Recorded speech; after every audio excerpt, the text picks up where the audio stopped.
السلام عليكم ورحمة الله وبركاته. إن الحمد لله نحمده ونستعينه ونستغفره ونعوذ بالله من شرور أنفسنا ومن سيئات أعمالنا.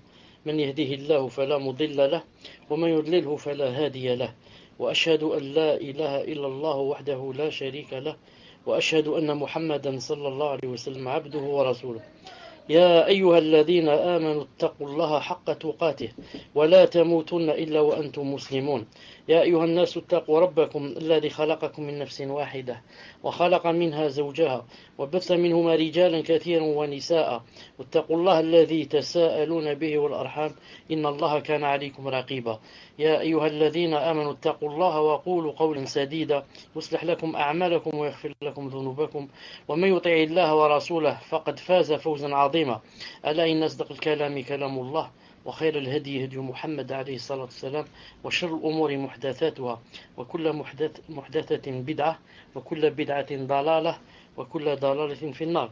حياكم الله جميعا en cette soirée du mercredi 15 Jumada al-Oula 1434 de l'Hégire, correspondant au 27 mars 2013 bi'idhnillahi ta'ala. Donc le cours Inch'Allah ta'ala d'aujourd'hui c'est sur la patience bi'idhnillahi. Donc on va commencer Inch'Allah ta'ala. Comme vous savez, la patience les versets qu'il y a dans le Coran sont nombreux sur la patience et le mérite de la patience, ainsi que les hadiths du prophète sallallahu alayhi wa sallam. On va se contenter du verset où Allah subhanahu wa ta'ala dit dans le Coran, on va se contenter de ce verset Inch'Allah ta'ala, où Allah subhanahu wa ta'ala dit dans le Coran: قل يا عبادي الذين آمنوا اتقوا ربكم للذين أحسنوا في هذه الدنيا حسنة وأرض الله واسعة. Le témoin: إنما يوفى الصابرون أجرهم بغير حساب. إنما يوفى الصابرون أجرهم بغير حساب. C'est-à-dire, on va donner le verset maintenant Inch'Allah ta'ala en français.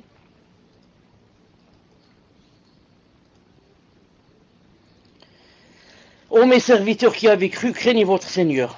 Ceux qui ici-bas font le bien auront une bonne récompense.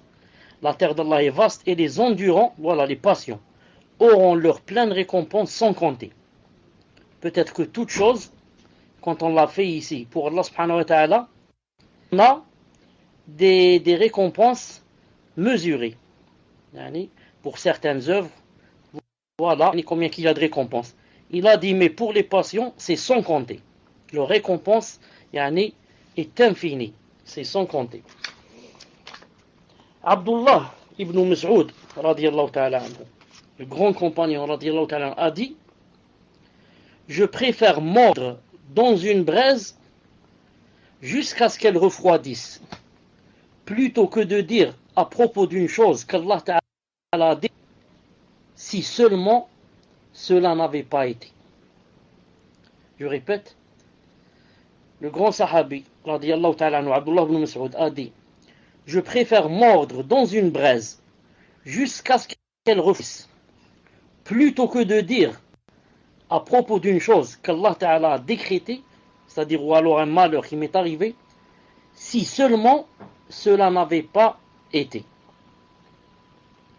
Ça me rappelle le hadith du prophète sallallahu alayhi wa sallam où il a dit, qui est connu par vous tous, un hadith assez long, je vais citer sa fin seulement, où le prophète sallallahu alayhi wa sallam a dit: وَإِنْ أَصَابَكَ شَيْءٌ فَلَا تَقُلْ لَوْ أَنِّي فَعَلْتُ كَذَا وَكَذَا وَكَذَا وَكَذَا وَلَكِنْ قُلْ قَدَرُ اللَّهِ وَمَا شَاءَ فَعَلْ فَإِنَّ لَوْ تَفْتَحُ عَمَلَ الشَّيْطَانِ. قال الشيخ الألباني الله حسن. انظر حديث 6650. حسن ça veut dire bon. في صحيح الجامع. En français, le prophète sallallahu alayhi wa sallam a dit dans un hadith, à sa fin il a dit: et s'il t'arrive quelque chose, c'est-à-dire un malheur, désagrément, dis pas: ah, si j'avais fait telle ou telle chose, dire pour que le malheur n'arrive pas, mais dis plutôt: c'est la prédestination, qadarullahi wa ma shafa'al, et il fait ce qu'il veut. Car si j'avais su cela, si j'avais fait cela, si cela, ça ouvre la porte du shaitan. Comment ça ouvre la porte du shaitan? C'est-à-dire, au lieu d'accepter, d'agréer la prédestination, ça va t'ouvrir la porte des waswas dans le cœur. Tu vas avoir des waswas dans le cœur, tu vas avoir des remords. Et tu vas dire, subhanallah al-azim, comment yani, ça m'a échappé. Il fallait juste que je retarde de 5 minutes et j'aurais été pas écrasé par la voiture. Il fallait juste que je prenne de l'avis de mon oncle qui m'a dit, va à la bibliothèque. J'aurais pris de son avis, je ne serais pas allé yani, chez le boulanger et j'aurais pas été agressé. Ah, ceci, ah, si cela, ah, si ceci. Et le shaitan yani, va te faire de grands ousouès dans le cœur, de grands remords qui bien sûr ne servent à rien. Qui bien sûr ne servent à rien. On fit parvenir Abdullah ibn Abbas, radiallahu ta'ala anhu, le compagnon que vous connaissez tous, le cousin du prophète, l'exégète du Coran. On lui a parvenir l'annonce du décès d'un membre de sa famille, alors qu'il était en voyage. Alors qu'est-ce qu'il a fait? Il est descendu de sa monture. Il a accompli 2 unités de prière. Et il a dit, après avoir terminé, il a dit, nous avons fait ce que Allah Ta'ala nous a ordonné. Lorsqu'il dit, il a cité le verset où Allah Subhanahu wa Ta'ala dit, وَاسْتَعِينُوا بِالصَّبْرِ وَالصَّلَاةِ وَاسْتَعِينُوا بِالصَّبْرِ وَالصَّلَاةِ. Et chercher secours dans l'endurance et la salat. Et chercher secours dans l'endurance. Donc regardez les salafs, comment qu'ils appliquaient. Ils appliquaient le Coran. Allah Ta'ala dit, cherche dans quoi? La patience et la salat. 2 choses. La patience et la salat. On lui a dit, tel membre de ta famille, il a fait 2 rak'at, et ensuite il a cité le verset. Il a dit, Allah Ta'ala a dit, yani, chercher secours dans l'endurance et la salat. Donc moi j'ai fait la salat maintenant. J'ai fait dans lesquels sûrement, il a demandé la miséricorde aux morts, et il a demandé à Allah subhanahu wa ta'ala de le faire patienter. Abdul Aziz ibn Abi Rawad perdit un œil sans que ni son épouse ni son fils ne s'en rendent compte pendant 20 ans. Il voyait seulement d'un seul œil, mais ni son épouse n'a remarqué, ni ses enfants. Et il n'a dit à personne. Son fils le devina un jour. Un jour, son fils le devina. Il remarqua. Il dit, ô père, tu as perdu un œil? Il répondit, oui, mon fils. Mais l'agrément d'Allah a pris l'œil de ton père depuis 20 ans. Oui, mon fils, mais l'agrément d'Allah Azzawajal a pris l'œil de ton père depuis 20 ans. Donc 20 ans qu'il a perdu son œil, il a patienté au point où ni sa femme ni ses enfants ne l'ont su. Ils ne manifestaient jamais leur douleur. Ils laissaient ça entre eux et Allah subhanahu Azzawajal. Al-Fudayl ibn Ayyad, rahimahullah, un homme qui se plaignait auprès d'un autre. Écoute, tu te plains de celui qui te fait miséricorde auprès de quelqu'un qui ne te fait pas miséricorde. Allahu Akbar. Écoute, tu te plains. Non, tu te plains à cette personne. Tu es en train de perdre ton temps. Pourquoi? Car tu es en train de te plaindre de celui qui te fait miséricorde, Allah subhanahu wa ta'ala, auprès de quelqu'un qui ne te fait pas miséricorde. Celui-là, quand tu vas te plaindre à lui, tu as mal, tu as ceci, tu as cela, est-ce qu'il va te faire quelque chose? Non. Tu es en train de quoi? Tu es en train de perdre ton temps. S'il fallait te plaindre, il fallait te plaindre auprès d'Allah subhanahu wa ta'ala. C'est pour ça qu'Ibn al-Qayyim rahimahullah a dit dans un de ses livres, il a dit, les gens dans la plainte se divisent en 3. Les gens dans la plainte se divisent en 3. Ceux qui se plaignent des gens, ceux qui se plaignent à des gens. Premier groupe. Ceux qui se plaignent à Allah. Ils disaient à Allah, faites Marak, il m'a fait de l'injustice, ya Allah, donnez-lui un malheur, ya Allah, ceci. Donc ils se plaignent à Allah subhanahu wa ta'ala des gens. Ce sont les moyens, la classe moyenne. Ensuite, il y a ceux qui se plaignent aux gens d'Allah. Ils se plaignent aux gens d'Allah subhanahu wa ta'ala. Ils disent aux gens, tu vois comment Allah me donne des malheurs. Tu vois comment Allah subhanahu wa ta'ala, il laisse mon voisin qui est pervers, il lui fait rien. Au contraire, il lui ajoute des biens. Car je prie la nuit et je jeûne le jour. Il me donne des malheurs. Celui-là, il s'est plaint d'Allah aux gens. A'udhu billah d'Ibn al-Qayyim. Il a dit c'est la pire des sortes des hommes. A'udhu billah. Ensuite, il y a les meilleurs. On a cité les plus bas, les moyens, les meilleurs. Dans la plainte, ce sont qui? Il a dit ce sont ceux qui se plaignent de leur âme à Allah. Ils se plaignent de leur âme à Allah. Ils disent, Ya Allah, c'est de ma faute. Ya Allah, c'est moi qui ai commis l'erreur. C'est moi qui ai fait le péché. Ya Allah, c'est mon âme qui veut me pousser pour rentrer en enfer. Ya Allah, aidez-moi contre mon âme. Ya Allah. Et comme ça, il a dit cela, ce sont les meilleurs. Sufyan al-Thawri, rahimahullah, a dit, Sufyan al-Thawri, rahimahullah, a dit, n'est pas érudit. Érudit, c'est-à-dire, alim dans la science, n'est pas érudit, lui qui ne considère pas l'épreuve comme un bienfait et le repos comme une calamité. N'est pas érudit, et savant dans la science, celui qui ne considère l'épreuve comme un bienfait et le repos comme une calamité, c'est-à-dire comme une nuisance et un malheur. Comme ça, il a dit, rahimahullah, il a dit, n'est pas érudit, celui qui ne considère pas l'épreuve comme un bienfait. Si l'épreuve, tu ne la considères pas comme un bienfait, tu n'es pas des gens de la science ou des talibou'in au moins. Car l'épreuve, Allah subhanahu wa ta'ala ne te l'a pas donné pour se venger de toi, mais il te l'a donné ou bien parce que tu la mérites, tu as fait un péché, ou bien il veut t'élever les grades. Dans tous les cas, elle annule les péchés. Et dans certains cas, si tu patientes, elle donne des hasanat et fait élever en grade. Abdurrahim ibn Mahdi, rahimahullah, perdit un enfant et affecta profondément. Alors, Cheikh rahimahullah lui écrivit, mon frère, adresse à ton âme les condoléances que tu adresses à autrui et réprouve de tes actes ce que réprouve d'autrui. Et sache que le plus grand malheur consiste à perdre la joie et à être privé de la récompense. Alors que dire si à cela s'ajoute un péché? Mutarrif rahimahullah. Si c'est Abdullah Mutarrif, c'est radiallahu ta'ala anhu, c'est un compagnon. Taïb. Et voilà, perdit son fils Abdullah. Pourtant, il se présenta aux gens vêtu de beaux vêtements. Et en ces temps, ouin, ça veut dire il a mis du musc, du parfum, des choses comme ça.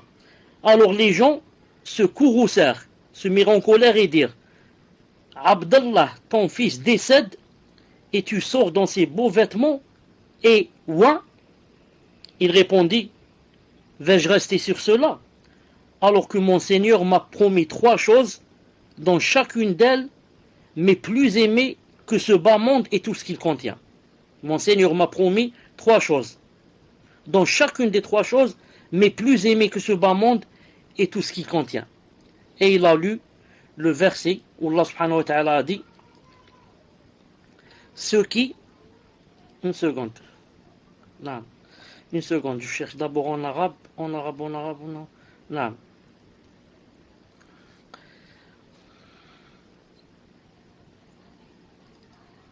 الذين إذا أصابتهم مصيبة قالوا إنا لله وإنا إليه راجعون. Donc, ceux qui, quand un malheur les atteint, disent, certes, nous sommes Allah Azza wa Jal et c'est à lui que nous appartenons. Il a dit, أولئك عليهم صلوات من ربهم ورحمة وأولئك هم المهتدون. Ceux-là reçoivent des éloges de leur Seigneur, ainsi que sa miséricorde, et ceux-là sont les bien guidés. Il a 3 choses qu'il a citées. Il a dit les 3 choses les plus aimées pour moi. C'est pour ça que je me suis bien habillé et que je me suis parfumé. Il a dit, Allah Ta'ala a dit, et ceux qui malheur les atteints disent, nous sommes Allah, c'est à lui que nous retournons.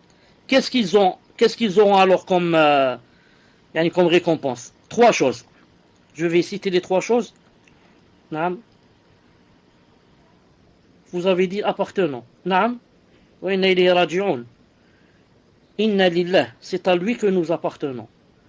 Et c'est vers lui que nous revenons. Ceux-là reçoivent des éloges de leur Seigneur. Wahda. Deuxième, ainsi que sa miséricorde. Troisième, et ceux-là, ce sont les bien guidés. Naam.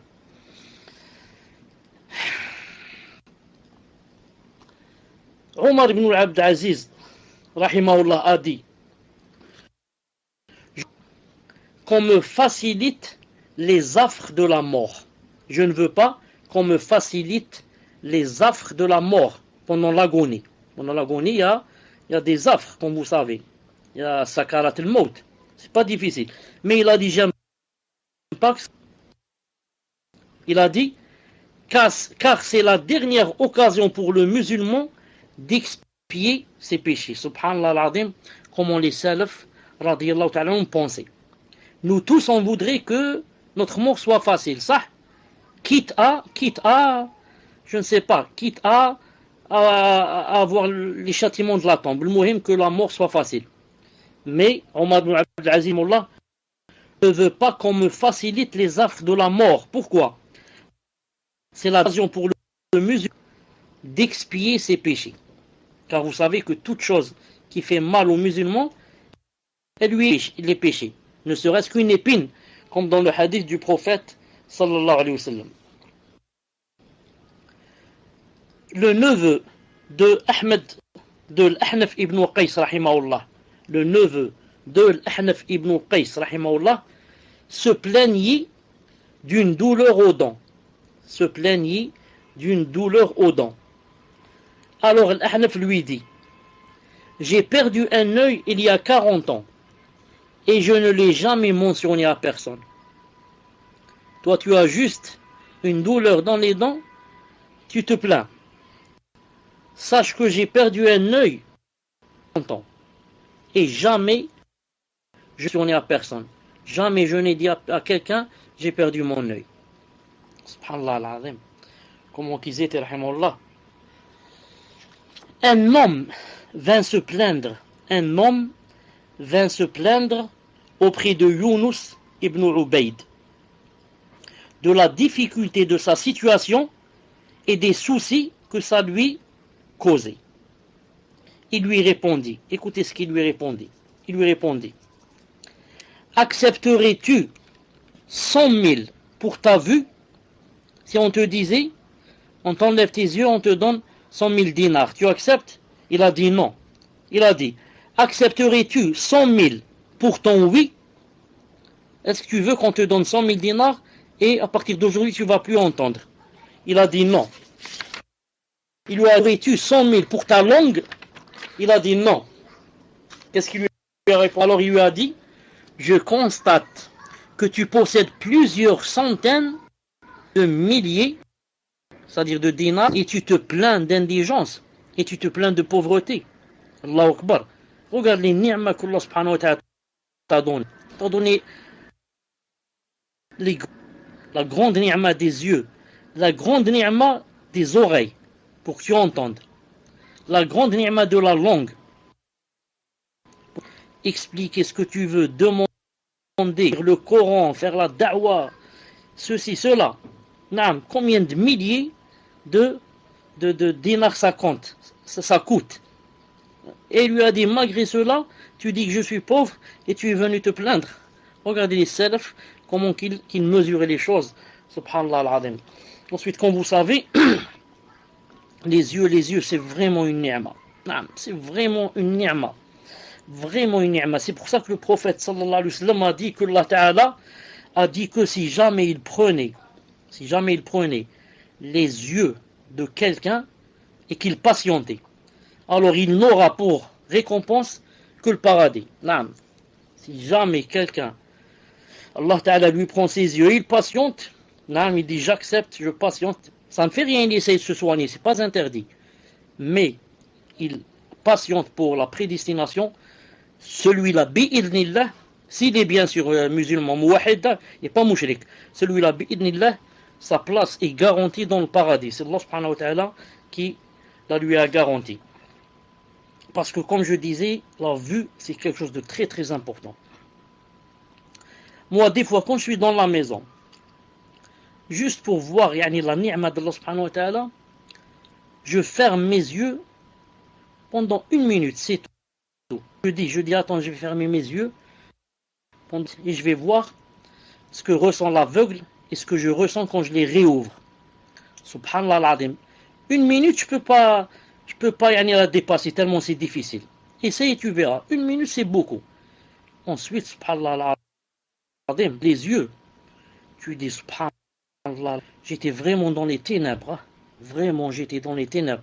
Surtout si quelqu'un ouvre les yeux dans la rue, il commence à voir les arbres, il commence à voir s'il y a des fleurs, s'il y a de l'eau qui jaillit, après les avoir fermés, il dit subhanallah al-Azim. Des fois ça m'arrive même dans la rue. Dans la rue quand je marche, j'essaie de les fermer pour voir un peu l'aveugle, combien c'est difficile pour lui pour marcher. Je ne fais que quelques pas. Je regarde d'abord bien devant moi s'il n'y a pas de trou, s'il n'y a pas. En allant par exemple à la mosquée. J'essaie juste quelques pas. 4-5 mètres déjà c'est difficile. Je dis subhanallah. Ensuite j'ouvre les yeux. Je dis subhanallah al-Azim. La ni'ma qu'on a et on ne sait pas. La ni'ma qu'on a, la ni'ma des yeux. Subhanallah al-Azim. Et qu'on ne sait pas. Subhanallah al-Azim. On demande à Allah subhanahu wa ta'ala de nous pardonner. De nous pardonner d'être quoi? De ne pas le remercier, de ne pas le glorifier, le louer ni'ma. Yahya ibn Mu'ad rahimahullah dit: Ô fils d'Adam, qu'as-tu à regretter une chose perdue que tu ne retrouveras jamais? Et qu'as-tu à te réjouir d'une chose qui ne sera pas dans tes mains lorsque la mort viendra à toi? Naam. Quand quelqu'un, par exemple, perd quelqu'un de la famille, naam, il sait qu'il ne va plus le retrouver dans cette vie jusqu'à l'au-delà. À quoi ça sert alors d'être tout le temps chagriné pour une chose qui, je suis sûr qu'elle ne va pas revenir jusqu'à l'au-delà. Et aussi, pourquoi réjouir d'une chose qui, tôt ou tard, tu vas la quitter et que elle ne sera pas avec toi lorsque la mort viendra. Naam. Un homme perdit un enfant, et Sufyan ibn Uyayna rahimahullah et d'autres vinrent lui présenter leurs condoléances. Il était extrêmement triste jusqu'à ce que vienne Al-Fudayl ibn Ayyad qui lui dit, si toi et ton fils étiez en prison et qu'on libère ton fils avant toi, ne t'en réjouirais-tu pas? Il a dit, bien entendu, et je vais me réjouir. Il lui a dit, alors, sache que ton fils a quitté avant toi la prison de ce bas monde. Et alors, cela réconforta cet homme il a dit, j'ai fait mon deuil. Classe, maintenant j'ai fait mon deuil. Allahu Akbar. Non. Si toi et ton fils étaient en prison, et qu'on libère ton fils avant toi, ça te fait pas plaisir? Il a dit si. Il a dit alors ton fils a quitté avant toi ta prison, la prison de ce bas monde. Normalement, ça devrait te réjouir. Le prophète sallallahu alayhi wa sallam a dit, ce bas monde c'est quoi? C'est la prison du croyant et le paradis du mécréant. Donc ton fils a quitté la prison, alhamdoulilah, avant toi. Tu dois te réjouir. On aime son fils plus que soi-même. Non. Shurayh al-Qadi, rahimahullah, a dit, lorsqu'une épreuve me touche, je loue Allah subhanahu wa ta'ala 4 fois. Lorsqu'une épreuve me touche, je loue Allah subhanahu wa ta'ala 4 fois. La première, pour le fait qu'elle ne soit pas plus importante. Chauffe Allah, regardez comment il pense. Quand une épreuve, un malheur te touche, tu dis Alhamdulillah, ou du moins Alhamdulillah ala kulli hal. Et dans ton cœur, qu'est-ce que tu dois dire? Alhamdulillah qui ne m'a pas donné plus grave que celle-là. Il y a plus grave. Naam, il y a plus grave. Il y a toujours plus grave. Pense toujours au plus grave. Alhamdulillah pour qu'elle ne soit pas plus importante. La deuxième, je le loue pour qu'il m'accorde de patienter. Naam. Il y a des gens qui, dans l'épreuve, ne patientent pas. Insultent la religion, insultent Allah. Toi, alhamdulillah, j'ai patienté. La troisième, pour qu'il m'accorde d'en espérer une récompense. Il y a des gens qui patientent, mais qui jamais quoi? Yani n'espèrent la récompense. Mais toi, tu espères la récompense. C'est la troisième chose que Allah Ta'ala t'a donné, n'a pas donné à d'autres dans le malheur. La quatrième et la plus importante, je le loue pour que ce malheur n'ait pas touché ma religion. Alhamdulillah, c'est un malheur qui est arrivé à ma voiture, à mon portable, à mon travail, à Al-Muhim. Ce n'est pas dans ma religion. Je prie toujours à l'heure. Je ne fais pas les grands péchés. Alhamdulillah. Je fais la zakat, je somme, je alhamdulillah. Le grand malheur, c'est quand quelqu'un, a'oudou billah, arrête la salat. Ou alors apostasie. C'est pire.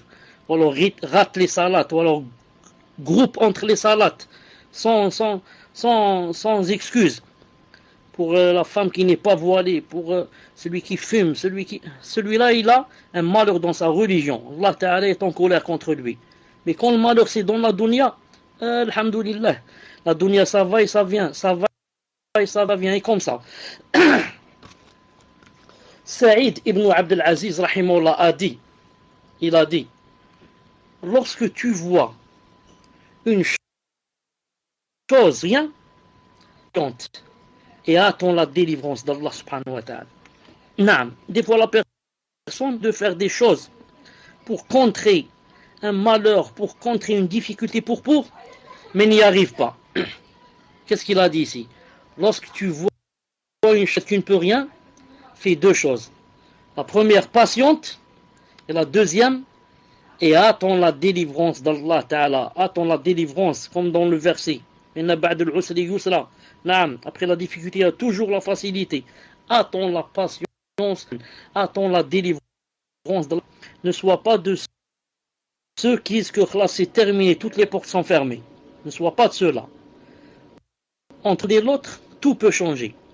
Tout est entre les mains d'Allah subhanahu wa ta'ala qui sait, il régit tout avec ilm, sagesse. Ce n'est pas une des choses qui viennent comme ça par hasard. C'est un jeu d'hasard. Peut-être je vais gagner, peut-être je vais perdre. Non. Tout est dans un livre. Tout en mesure. Centime par. Subhanallah al-Azim. Je parlais avec quelqu'un. Quand c'était les années noires ici en Algérie, de fitna, terrorisme, ceci, cela. Un voisin, je parlais avec lui. C'était le genre qui voyait que tout était fermé, qu'il n'y aurait pas de solution. Je lui ai cité un verset. Je lui ai dit, pourquoi tu vois comme ça? Il m'a dit, non, classe, ils ont tout pris, c'est tout fermé, ils ont tout bloqué. Classe, c'est trop tard. Je lui ai dit, Allah subhanahu wa ta'ala dit dans le Coran, عسى الله أن يأتي بالفتح أو أمر من عنده. عسى الله أن يأتي بالفتح أو أمر من عنده. Pourquoi? Tu oublies ce verset.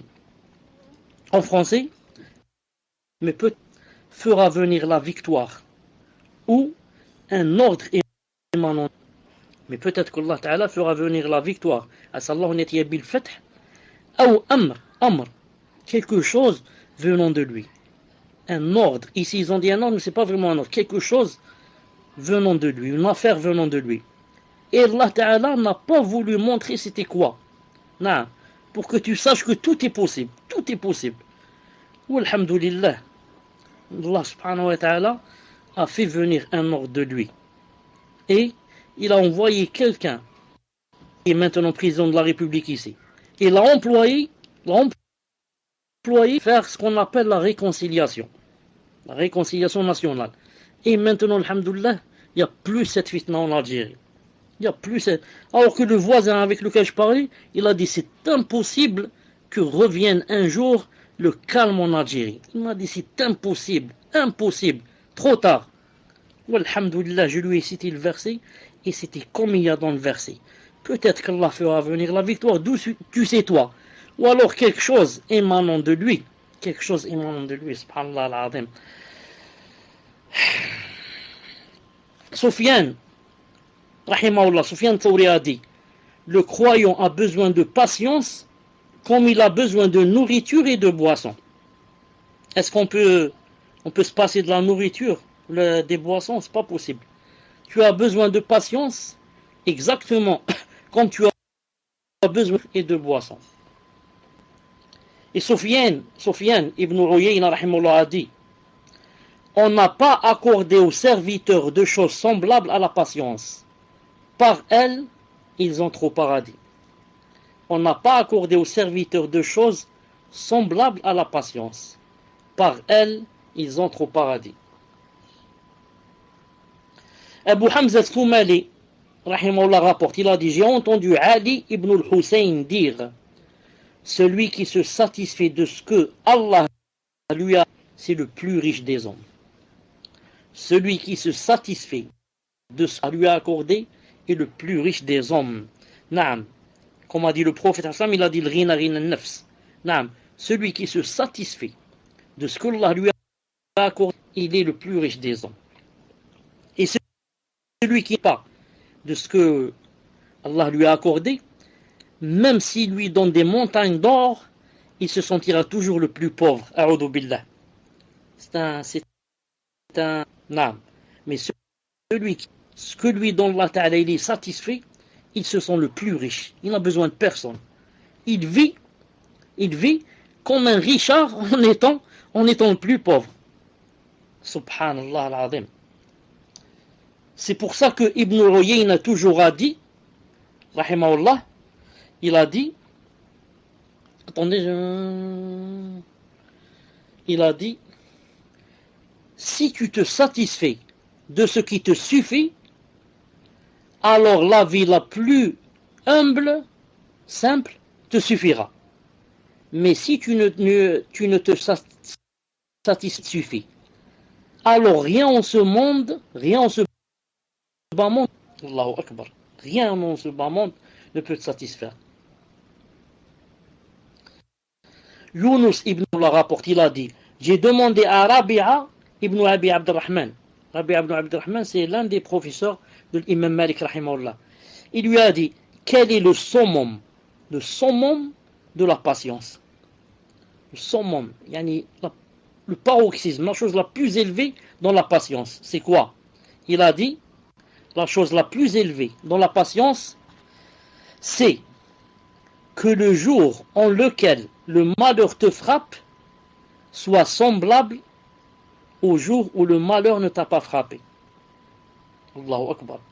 Si on peut dire de toi que tu as atteint le summum de la patience, c'est lorsque, si un malheur te frappe, le jour où le malheur te frappe est semblable au précédent. Ça veut dire que tu as vraiment atteint le summum de la patience. On ne voit plus en toi des signes qui montrent qu'il y a quelque chose qui vient de se passer. Les jours sont semblables pour toi.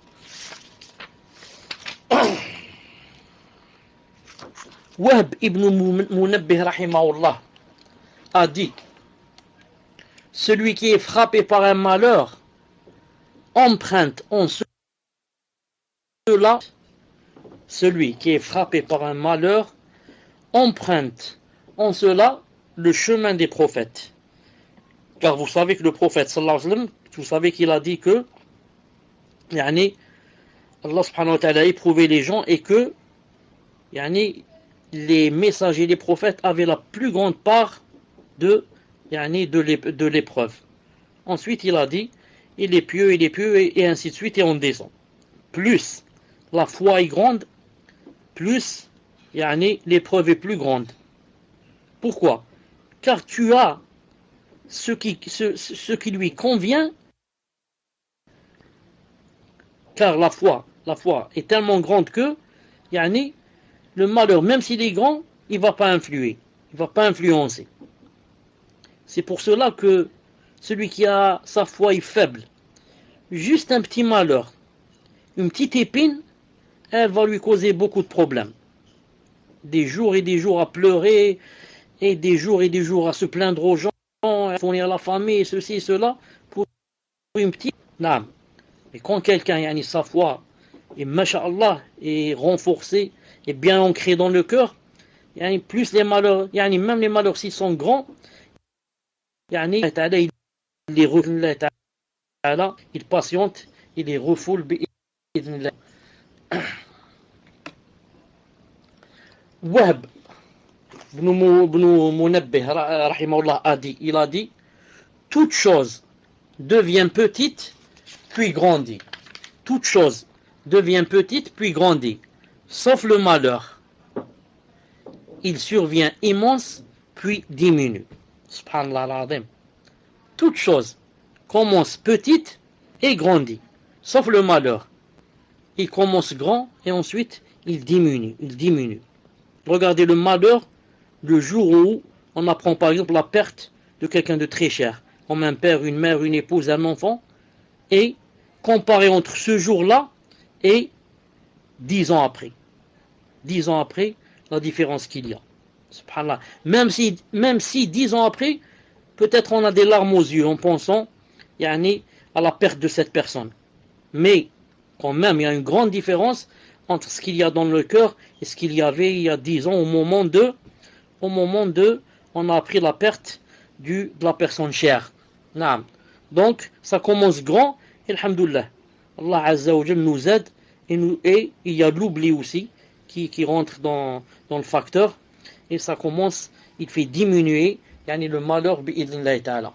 Mutarrif ibn Abdillah rahimahullah a dit, il n'appartient à personne de se jeter du haut d'un puits et dire c'est ce qui m'a été prédestiné.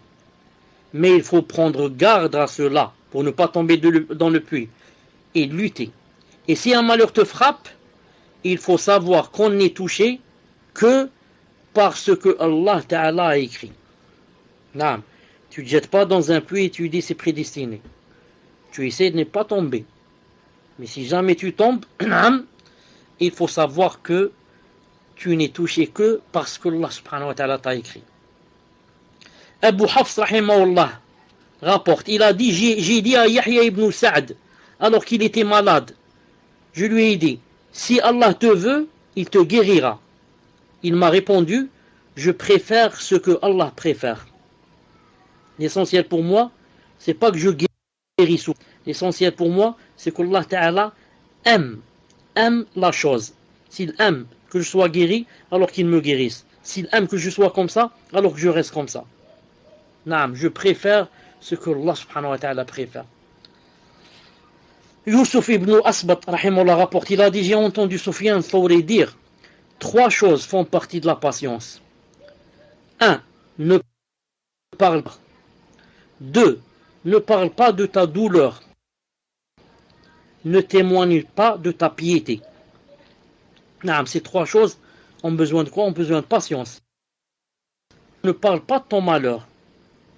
Tous, quand on rencontre les gens, on voudrait leur dire ce qui s'est passé. Il t'a dit, si tu peux, ne parle pas de ton malheur. 2. Ne parle pas de ta douleur quand tu es malade. Quand je dis ne parle pas de ta douleur, bien sûr, le mari parle de sa douleur à son épouse et vice-versa. Ou alors si je vis avec ma mère, je ne suis pas marié, je lui parle de ça. Mon enfant me parle. Ne parle pas aux étrangers. Sallallahu alayhi wa sallam, comme dans Sahih al-Bukhari. Radiyallahu ta'ala wa ra'sah. Oh, que j'ai mal à la tête. Il lui a répondu, sallallahu alayhi wa sallam, bel ana wa ra'sah. Plutôt moi, oh, que j'ai mal à la tête.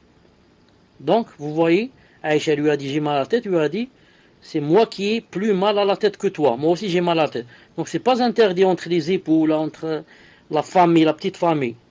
Mais on parle pour, les étrangers. Et la 3e patience, c'est quoi? N'est pas de ta piété. Quand quelqu'un, sans qu'il prie la nuit, qu'il jeûne, etc. Il lui dire il veut lui dire dans le cœur, il lui dit, dis aux gens, dis-leur que tu pries la nuit, même si c'est pas comme ça clairement, insinue, dis oh là, je suis très fatigué, hier j'ai veillé à prier, je suis très fatigué, hein? Non.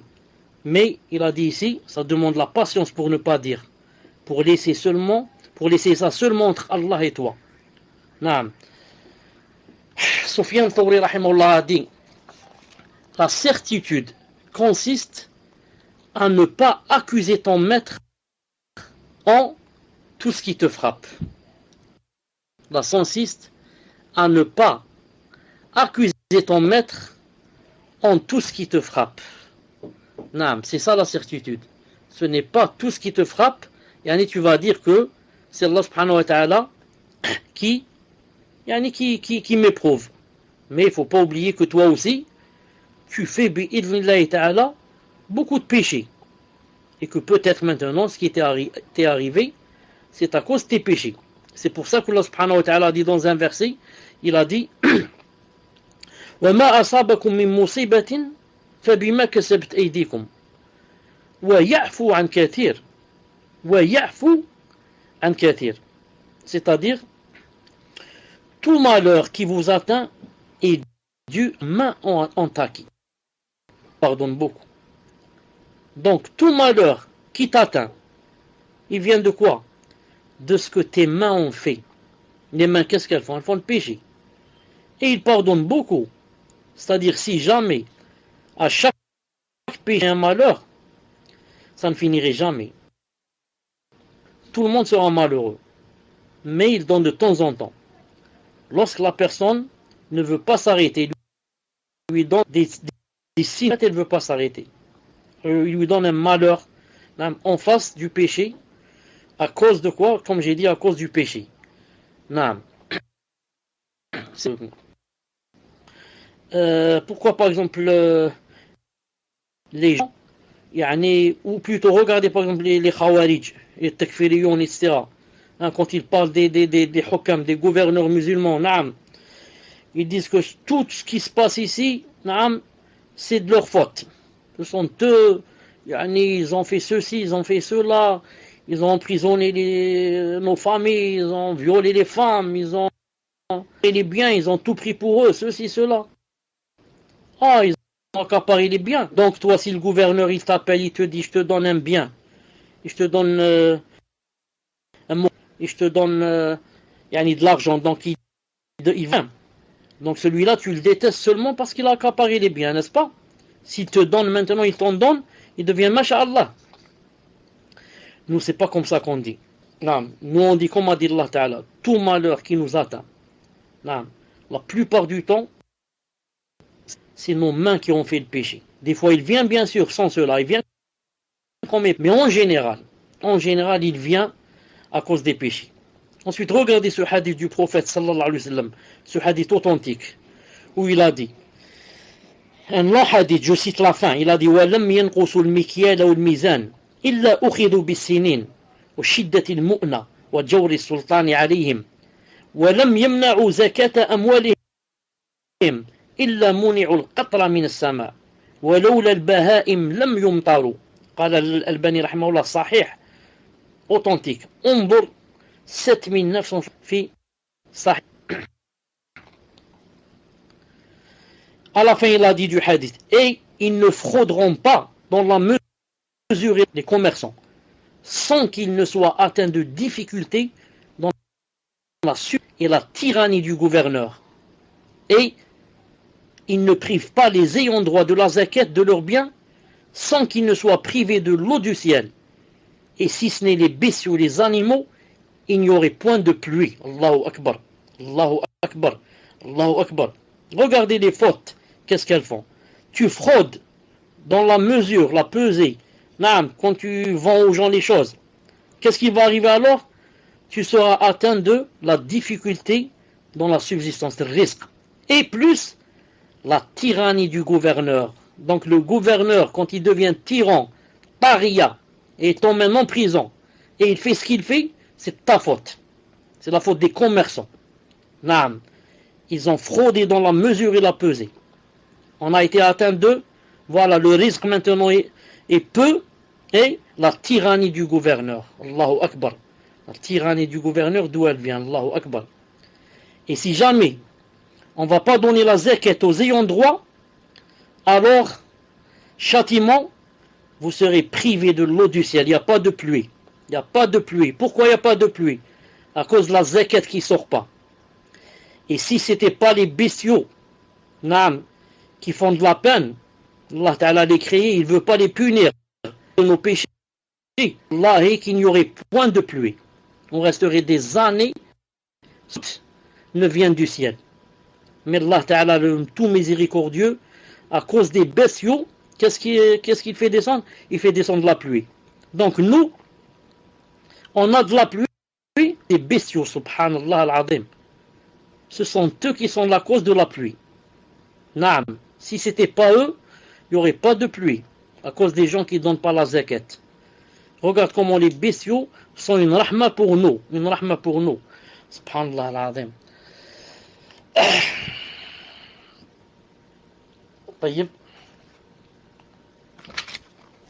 On va terminer, Inch'Allah Ta'ala, parce que si on arrête ici, ça a besoin d'un autre cours, donc on termine, Inch'Allah Ta'ala. J'ai entendu, non, c'est un autre. Zuhri rapporte, la gangue toucha un pied de Urwa, le neveu de Aïcha radiyallahu ta'ala, et elle monta jusqu'à sa jambe, la gangrène. Alors le Walid ibn Abdul Malik lui fit envoyer des médecins qui dirent qu'il n'y avait d'autre remède que de lui couper la jambe. Alors on lui coupa la jambe alors qu'il était assis de l'Walid. Et cela sans se tordre de douleur. Sans se tordre de douleur.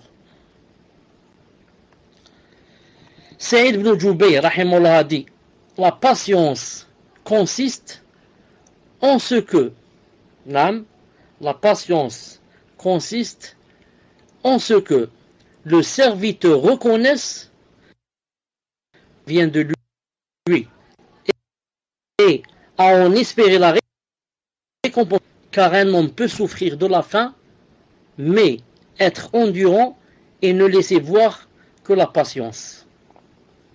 Naam.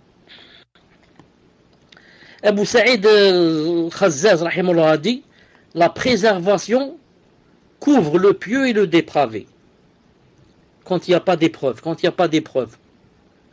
le pieux et le pervers sont les mêmes, il n'y a pas d'épreuve. Tous ils disent on est masha'Allah. On a la foi, masha'Allah, on est des pieux. Ils disent comme ça. Mais c'est lorsqu'on découvre les pieux. Il est vrai, il est véridique. Donc l'épreuve, ce qu'elle donne entre autres, c'est de te prouver à toi-même. Est-ce que tu es un véridique ou bien tu es un menteur? Car quand il n'y a pas d'épreuve, tout le monde dit je suis masha'Allah, j'aime ceci, j'aime le prophète islam. Naam, je suis prêt à me sacrifier, je suis prêt à faire ceci, cela. Je donne mes enfants fisabilillah. Naam, tu dis ça tant qu'il n'y a pas d'épreuve. Ensuite, quand l'épreuve vient, c'est une passoire, un filtre.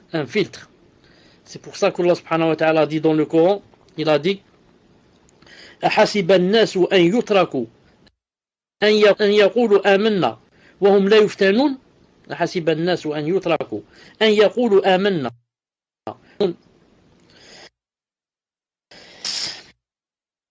Quand nous croyons,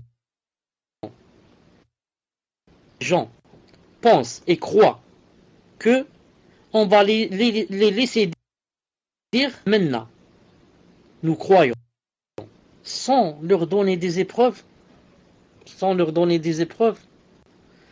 Ensuite on continue. وَلَقَدْ فَتَنَّا الَّذِينَ مِنْ قَبْلِهِمْ فَلَا يَعْلَمَنَّ اللَّهُ الَّذِينَ صَدَقُوا وَلَا يَعْلَمَنَّ الْكَاذِبِينَ. Certes, nous avons éprouvé ceux qui ont vécu avant eux. Ainsi, la vérité et ceux qui mentent. Donc, au début, il t'a dit, est-ce que tu vas croire que tu vas dire je suis croyant et que tu ne vas pas avoir d'épreuve? Il t'a dit, nous avons éprouvé ceux qui ont vécu avant eux, avant toi. Donc c'est pas quelque chose de nouveau pour toi. Tous les croyants avant toi ont été éprouvés. Tu es sur leur chemin. Tu dois donc subir comme eux. Pourquoi? Ainsi Allah connaît ceux qui disent la vérité et ceux qui mentent. Mais c'est surtout pour te faire connaître à toi, sinon Allah connaît avant de te créer. Mais il veut te prouver des véridiques où tu es des menteurs. Et dans les preuves qu'on peut juger et dire celui-là il est véridique, celui-là c'est un menteur. Deux personnes, les deux ils disent on est masha'Allah, on est prêt à sacrifier ceci, cela, masha'Allah. Ensuite, une épreuve va les atteindre. L'un des deux, qu'est-ce qu'il va dire? Il va dire qadarullah wa ma shafa'al. Allahumma a'inni, ya Allah, aidez-moi pour patienter. Ya Allah, soyez avec moi. Ya Allah, ceci, cela. Et le deuxième, qu'est-ce qu'il va dire? Il va dire a'udhu billah. Allah, juste j'ai commencé à prier, c'est les mashakil. Comme beaucoup de gens, Allah Ta'ala les a éprouvés le premier jour où ils ont décidé d'aller à la mosquée, on leur a volé leurs souliers. Naam. Beaucoup ont quitté la salat. Ils ont dit Subhanallah al-Azim, Subhanallah al-Azim, jamais on m'a volé. Il a suffi que je prie, que j'aille à la mosquée prier, on m'a volé les souliers. C'est des souliers chers que mon frère vient de m'envoyer de je ne sais d'où, d'Angleterre ou je ne sais d'où. Et on me les a volés. Subhanallah al-Azim. C'est quoi cette salat? C'est quoi la... Et ils croient que ce sont les gens de la mosquée, les pieux qui viennent prier, les saints prières qui l'ont volé. Il ne sait pas qu'il y a un voleur qui ne prie pas et qui espionne et guette, et toi tu dis Allahu Akbar, ouais, il te prend les souliers. Et c'est quelqu'un qui ne prie jamais, c'est un clochard, c'est un te voler. Donc il y a des gens qui, pour une paire de souliers, tombent dans la fitna. Allah leur a montré que c'était des menteurs. Et les autres, non, c'est des vérités. Il dit, Ma'alish, c'est quoi une paire de souliers? Ma'alish. J'en achète une autre, nam, et je continue à adorer Allah subhanahu wa ta'ala jusqu'à ce que je le rencontre ravi de moi. On va terminer en disant une ou deux choses sur Allah ta'ala. On va lire une ou deux choses sur Allah ta'ala et on termine. Aujourd'hui, inshallah ta'ala, on a pris plus d'une heure. Quelqu'un a dit, Bishr ibn al-Harith rahimahullah a dit, la belle patience est celle qui ne comporte aucune plainte auprès des gens. La belle patience. Il y a la belle patience et l'autre, la patience normale. La belle patience, c'est celle qui ne comporte aucune plainte auprès des gens. Abdel Wahid ibn Zayd rahimahullah a dit, celui qui a l'intention de patienter dans l'obéissance d'Allah, Allah lui accorde la patience et le renforce. Et celui qui est résolu à patienter face à la désobéissance d'Allah, Allah l'aide en cela. On doit patienter dans l'obéissance pour faire les choses, pour prier, pour faire la zakat, pour faire le psaume. On doit patienter, c'est pas facile. On doit patienter aussi dans la désobéissance pour ne pas désobéir. Il y a ton nefs qui te dit c'est beaucoup, c'est ceci, tu t'es privé de tout. Naam, tu es encore jeune, subhanallah al-azim. Quand tu seras vieux, prends une douche, fais la tauba. Mais Allah Ta'ala demande de toi ça en étant jeune. Shabun, les 7 qui vont être ombragés. Un jeune qui a grandi dans l'adoration d'Allah subhanahu wa ta'ala. Quand tu deviens vieux, tous les vieux vers la fin commencent à prier, commencent à revenir vers Allah. Mais quand ils étaient jeunes, ils n'aimaient pas ça. Ils ne voulaient pas. Tu lui dis va à la Umrah, il te dit non. Je vais moi passer le réveillon je ne sais où. Naam. Côte d'Azur, je ne sais pas où. Naam. Te dit quand je vais faire le Hajj et je vais faire la Tauba. Mais Allah Ta'ala veut de toi, quand tu es jeune, tu te sacrifies pour lui, subhanahu wa ta'ala. Plein de tentations et de passions. Mais m'interdis ces choses pour que Allah subhanahu wa ta'ala soit ravi de moi. Pour que Allah subhanahu wa ta'ala sois ravi de moi. Et la dernière chose, Mohammed ibn Abi Hatim rapporte, il a dit, écoutez ça, il a dit, un jour, Al-Bukhari, rahimahullah, Al-Bukhari, vous connaissez tous, il a dit, il me dicta de nombreux hadiths. Ensuite, il craignit que je me lasse. Alors il m'a dit, écoutez ce qu'il lui a dit, Al-Bukhari. Il m'a dit, écoute, réjouis. Il lui a dit, ceux qui se divertissent sont à leur divertissement. Les artisans sont à leur ouvrage. Les commerçants sont à leur commerce. Et toi, tu es avec le prophète sallallahu alayhi wa sallam et ses compagnons. Et, alhamdoulilah, ça l'a réjoui. Non. Il lui a dit, écoute, réjouis-toi. Ceux qui se divertissent sont à leur divertissement. Ceux qui sont dans la discothèque sont dans la discothèque. Ceux qui sont dans les cabarets sont dans les cabarets. Ceux qui sont dans les shows, je ne sais pas comment ça s'appelle, ils sont là-bas. Et les artisans, du matin au soir, le menuisier, le ferronnier, le nam, et les commerçants, en train de courir, enfin, pour vendre, pour acheter, en train de mentir, entre parenthèses. Et toi, tu es avec le prophète, sallallahu alayhi wa sallam, tu es avec Abu Huraira, Omar ibn Khattab, Abu Bakr Siddiq, Uthman ibn Affan, Ali ibn Abi Talib, naam, tu es avec les compagnons, radiyallahu ta'ala anhum.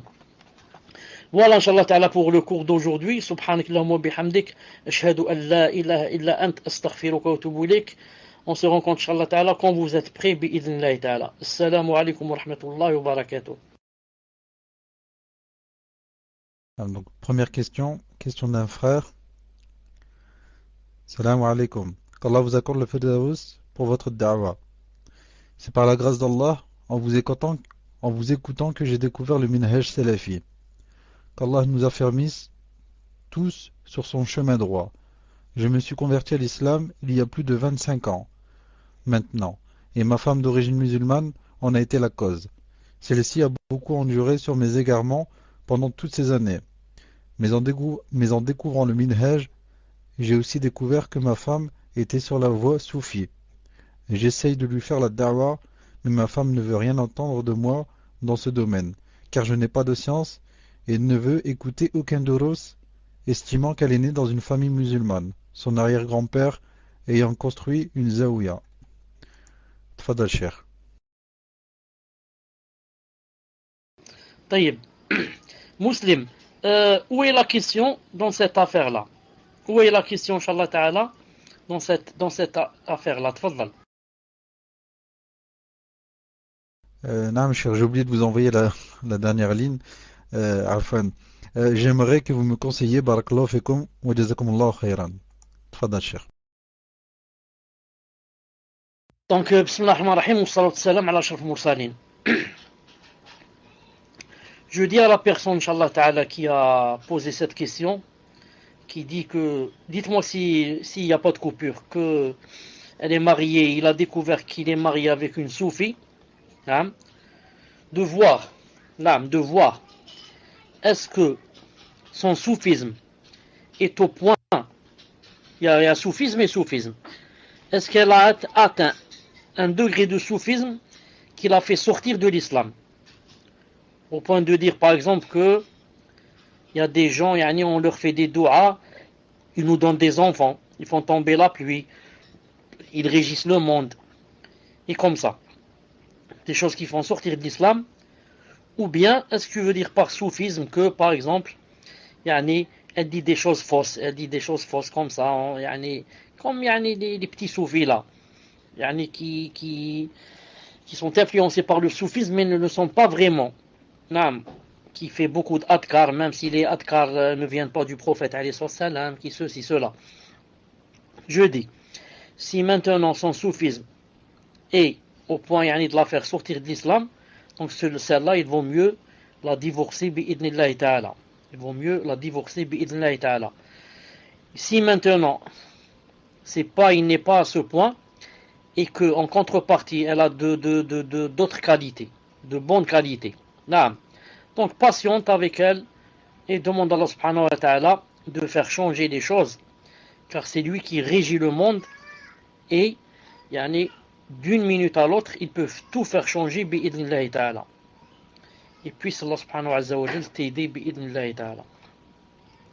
Ensuite, avant de passer à l'autre question, inshallah ta'ala, je voudrais dire, est-ce que celle qui a parlé de la hijra avec son enfant, est-ce qu'elle est présente? Et est-ce que celui qui a parlé de la salat quand il y a cours d'arabe, est-ce qu'il est présent? En même temps, on passe, inshallah ta'ala, à une autre question. Barakallahu fikum, Cheikh. Alors, le frère qui a posé la question sur les cours d'arabe est présent. Il m'a déjà contacté. Et entre-temps, je vous pose une autre question aussi. Question d'un frère qui dit: Assalamu alaikum, mes frères et sœurs. Merci pour ce dars, Cheikh, avec énormément de bienfaits. Quand j'écoute les paroles de nos salafs, j'en éprouve la honte. Expliquez-nous la grande sagesse de ce hadith concernant la patience dans le bien. Le prophète sallallahu alayhi wa sallam a dit: les œuvres les plus aimées d'Allah sont celles qui durent constamment, même si elles sont peu. Rapporté par Al-Bukhari wa Muslim. Barakallahu fikum. Wa alaykum salam wa rahmatullah wa barakatuh. Le prophète alayhi salam a dit: les œuvres les plus aimées d'Allah sont celles qui durent constamment, même si elles sont peu. Naam. L'essentiel c'est quoi? C'est de patienter sur les œuvres. Il y a des gens, je vous ai dit la fois passée, ils apprennent quelque chose de nouveau. Ils sont très contents et ils commencent à l'appliquer. D'une façon peut-être même un peu exagérée. Ensuite, c'est juste 1 mois, 2 mois, ils relâchent. Ils ne peuvent pas continuer. Donc ceux-là ne sont pas ce que Allah subhanahu wa ta'ala aime. Mais Allah subhanahu wa ta'ala aime que tu ailles doucement, mais que tu t'en lasses pas, que tu perdures et que tu patientes sur l'obéissance d'Allah subhanahu wa ta'ala jusqu'à le rencontrer. Je donne un exemple très simple. Certains, par exemple, quand ils apprennent que Allah subhanahu wa ta'ala aime ceux qui font salat duha. C'est une salat qui commence après le lever du soleil d'à peu près 15 minutes jusqu'à 10 minutes avant Dhuhr. 10 minutes à peu près un quart d'heure avant Dhuhr, ça s'arrête. Et ils apprennent que salat duha, c'est entre 2 et 12 rak'at. C'est permis de faire 2, 4, 6, 8, 10, 12. Naam. Il y a des hadiths authentiques en cela. Qu'est-ce qu'ils vont faire?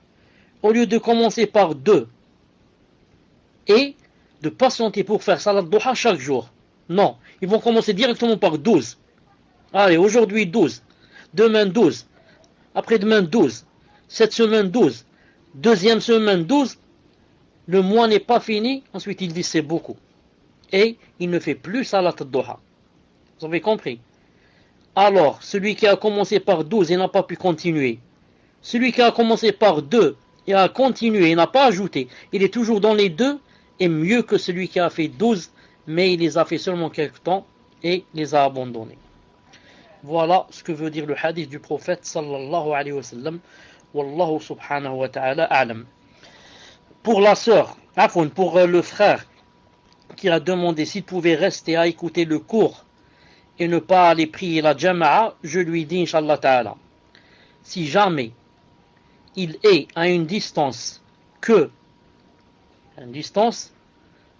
s'il n'y avait pas d'obstacle, il aurait entendu le mu'addin, s'il avait fait l'adhan avec seulement, sans parleur, avec seulement sa voix haute, qu'il n'y avait pas d'obstacle, ni vent, ni immeuble, il l'aurait entendu.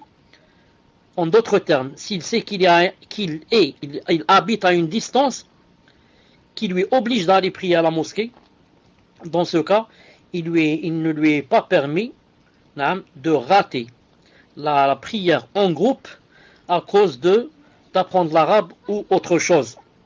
Car Allah subhanahu wa ta'ala a obligé au prophète alayhi salam et les sahaba de prier en groupe quand ils étaient au djihad en face des ennemis.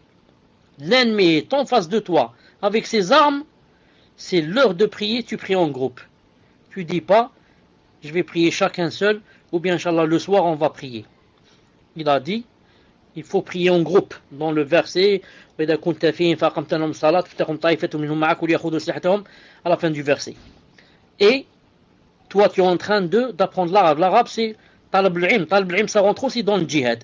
C'est pour ça que il est permis de donner la zakat au mujahid et aussi à celui qui demande la science religieuse. Donc toi tu es dans un petit djihad ici, comparé au grand djihad des armes, donc tu ne peux pas louper la salat à cause de l'arabe. Donc tu devrais voir, Inch'Allah Ta'ala, avec ton prof comment faire.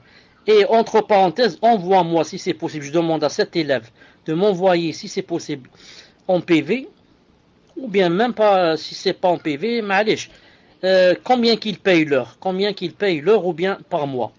Quant à la sœur, Inch'Allah Ta'ala, la sœur, qui veut faire la hijra avec son enfant de 1 an et 4 ans, sans l'avis de son mari, ou le consentement de son mari, je dis, Inch'Allah Ta'ala, c'est permis si ça remplit les conditions suivantes.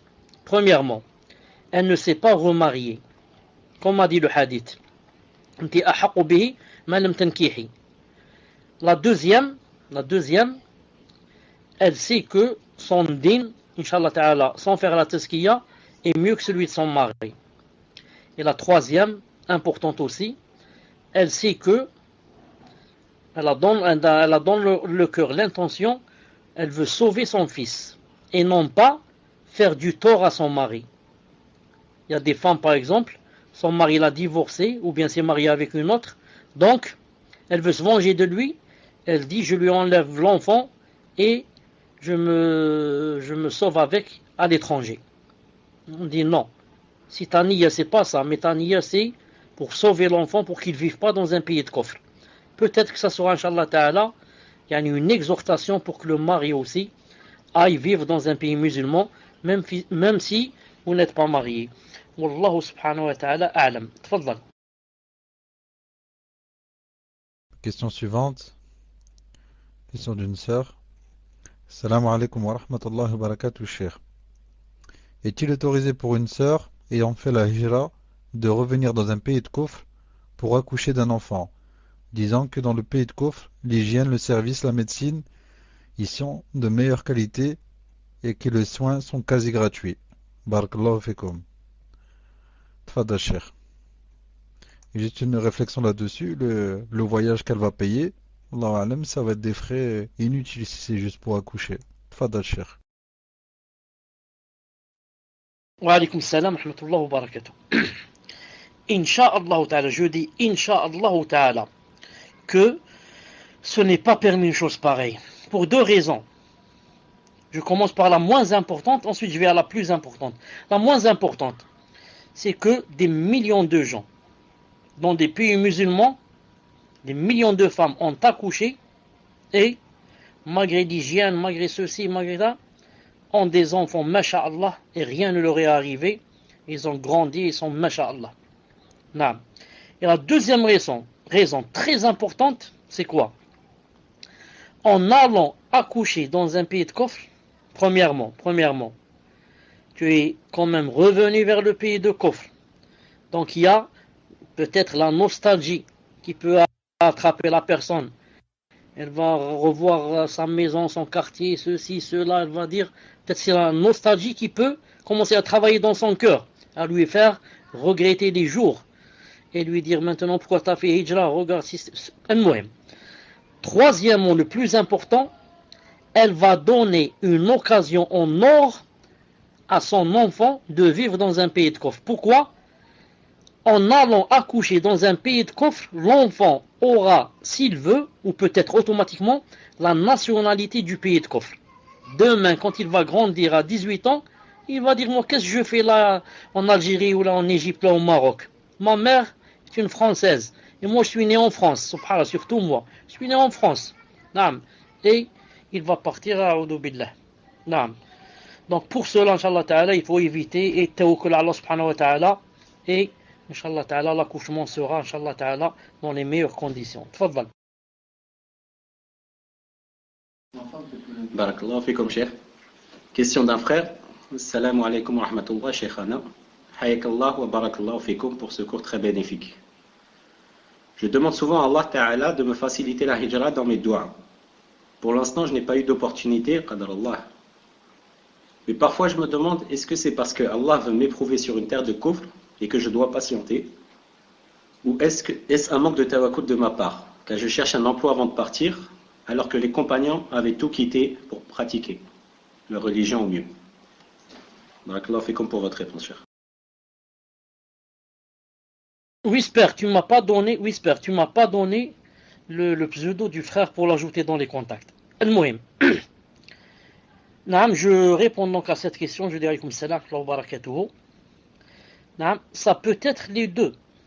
Ça peut être les deux. De toute façon, maintenant, tant que tu es là-bas, tu es éprouvé. Tant que tu es dans un pays de coffre, tu es éprouvé. C'est une épreuve, c'est sûr. À rester là, entre les kuffars, naam, tout est coffre à droite, à gauche, en haut, en bas, na'udhu billah. Et la mort peut survenir à chaque instant. À chaque instant. Naam. Et il y a aussi un manque de tawakkul. Car la personne qui veut que tout soit tapissé pour partir et faire la hijra se trompe. Si tu crois que tu dois tout avoir ici, sinon tu ne fais pas la hijra, tu te trompes beaucoup. Mais la personne, Inch'Allah Ta'ala, elle a le nécessaire pour ne pas venir, plutôt pour ne pas aller dans un pays, dans le pays d'islam, pour tendre la main. C'est interdit de tendre la main. Donc, je prends avec moi le nécessaire, et Allah subhanahu wa ta'ala va m'ouvrir là-bas les portes, si je suis bi'idnahi ta'ala sincère.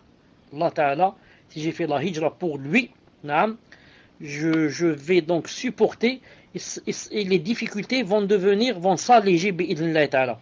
Car pour le visage d'Allah, tout s'allège. Pour le visage d'Allah, les grandes difficultés deviennent petites. Car j'espère la grande récompense en faisant cette hijra. Naam. C'est un grand statut. Muhajiroun, subhanallah al-azim. Muhajiroun ou l'Ansar. Donc c'est pour cela que la personne ne doit pas attendre qu'on lui tapisse le chemin pour qu'elle parte. Question d'une sœur. Assalamu alaikum wa rahmatullah, cher. Qu'Allah vous récompense pour ce rappel. Si une famille a une année d'économie pour vivre en terre d'islam, est-ce que cela devient une obligation pour elle d'accomplir la hijra, en sachant que dans ce pays musulman, elle n'aura pas de quoi vivre si ce n'est sur ses économies? Wallahu a'lam. Tfadal, cheikh. Wa alaykum salam wa rahmatullah wa barakatuh. Une année, c'est masha'Allah. Une année, c'est masha'Allah. Comme ça vivait le prophète sallallahu alayhi wa sallam, quand il vendait les palmiers qu'il avait à Khaybar, il cachait pour vivre une année. Il cachait des provisions pour vivre une année. Donc toi, si tu vas faire la hijra en ayant de quoi, des provisions pour une année, tu as fait exactement comme faisait le prophète sallallahu alayhi wa sallam. Ensuite, en une année, Allah Ta'ala peut ouvrir beaucoup de portes. Beaucoup de portes, Allah subhanahu wa ta'ala peut ouvrir en une année. C'est pour cela que je vois, Allah subhanahu wa ta'ala alam, que si quelqu'un a les moyens de subsister une année, qu'il est tawakkul à Allah subhanahu wa ta'ala. Il est tawakkul à Allah subhanahu wa ta'ala, et Allah subhanahu wa ta'ala lui ouvrira ses portes. Bi'idnillahi ta'ala. Tfaddal. Barakallahu fikum, cheikh. Question d'un frère qui dit: Assalamu alaikum wa rahmatullahi wa barakatuh, cheikh. Merci à tous les admins et qu'Allah Ta'ala vous accorde le firdaus. Amin. Afwan, je passe à la question suivante. Afwan. Question d'une sœur. Est-ce un péché, indallah, si lors de l'épreuve dans son fort intérieur, on se dit j'en ai marre, j'en peux plus, ou la volonté de fuir l'épreuve par tous les moyens licites? Allah fait comme cher. En fait, j'ai sauté l'autre question car elle n'avait pas de rapport avec le cours, c'est pour ça, cher. Et là, je vous envoie cette question, Inch'Allah. C'est possible, Inch'Allah Ta'ala, de relire la question. Ensuite, je ne sais pas si vous êtes en train de lire seulement les questions du cours. Je ne sais pas si vous êtes en train de suivre cette méthode aujourd'hui ou pas. Tfaddal, Inch'Allah Ta'ala, c'est quoi la question? En fait, Cheikh, moi, je lis les questions en rapport avec le cours et le frère Muslim lit les questions qui ne sont pas en rapport avec le cours. On fait une chacun. Et donc la question de la sœur, Assalamu alaikum Cheikh, qu'Allah vous récompense pour ce rappel.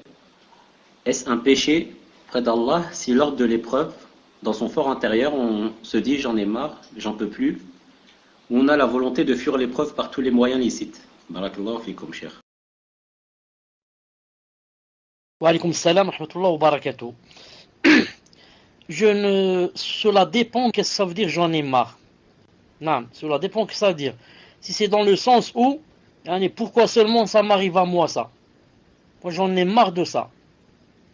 Si c'est dans ce sens, c'est mauvais, même très mauvais. C'est même mauvais et très mauvais. C'est pour ça que quand elle dit plus tard, j'en peux plus, ou bien la volonté de fuir l'épreuve par tous les moyens licites, fuir les épreuves, c'est pas possible, car les épreuves qui sont prédestinées doivent arriver. Mais comment les alléger? Les alléger quand elles arrivent. C'est pour ça que quelqu'un peut demander à Allah subhanahu wa ta'ala d'éloigner de lui les épreuves. Comme a dit le prophète sallallahu alayhi wa sallam dans un hadith authentique, il a dit Inna as-sa'ida la man junnib al-fitan. Écoutez ce qu'il a dit, Inna as-sa'ida qui la man junnib al-fitan. Il a dit l'heureux. L'heureux, c'est celui qui, on lui évite les épreuves, les fitna. Il ne tombe pas dans les fitna. Donc je dis, toute personne peut faire des doigts, et même doit faire si elle veut, pour que Allah subhanahu wa ta'ala ne l'éprouve pas, ou pour que Allah subhanahu wa ta'ala l'éloigne des fitna. Des fitna, c'est mieux que des épreuves. Car les épreuves, si elles sont écrites, elles viennent. Et des fois, les épreuves, c'est bien personne, même si elles croient que c'est pas bien pour elles. Mais quand l'épreuve arrive, il faudrait dire Inna lillahi wa inna ilayhi raji'un. Il faudrait dire Qaddar Allah wa ma shafa'al, ou bien Qadarullah wa ma shafa'al, et demander à Allah subhanahu wa ta'ala d'alléger. Et je vous dis une chose, plus la personne est pieuse et fait des efforts dans l'obéissance d'Allah et fait beaucoup d'obéissance avec sincérité, plus les épreuves vont paraître très légères bi'idhnillahi ta'ala, même si l'épreuve est grande. Même si l'épreuve est grande aux yeux des gens, pour la personne qui, mashallah, fait des efforts dans l'obéissance d'Allah subhanahu wa ta'ala, jeûne surrogatoire, prière surrogatoire, fait de l'aumône toujours, et comme ça, s'éloigne de la médisance, du mensonge, d'hypocrisie, quand l'épreuve va venir, bi'idhnillahi ta'ala, elle va être légère. Comparé à celui qui a un cœur vide, tout le temps dans les futilités, celui-là, une petite épreuve, elle risque de le faire couler. Voilà, Inch'Allah ta'ala, comment doit se comporter un musulman, bi'idhnillahi ta'ala, et puis Allah subhanahu wa ta'ala, éloigner de nous toute fitna. Puis Allah subhanahu wa ta'ala, على في جوله جل في علاه أن يبعد عنا كل فتنة وأن يقينا كل فتنة. تفضل.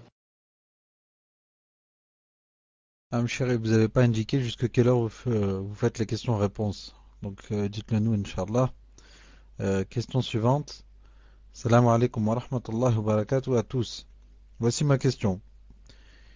Il existe un hadith relatant l'histoire d'une femme qui a obéi à son époux lui ayant interdit de sortir de sa maison avant de partir en voyage. Puis que lorsqu'elle apprit que son père était malade puis mort, elle resta chez elle. Lorsque le prophète sallallahu alayhi wa sallam eut vent de ce fait, fit savoir à la femme que par son obéissance en son mari, son père était rentré au paradis. Ce hadith est-il sahih?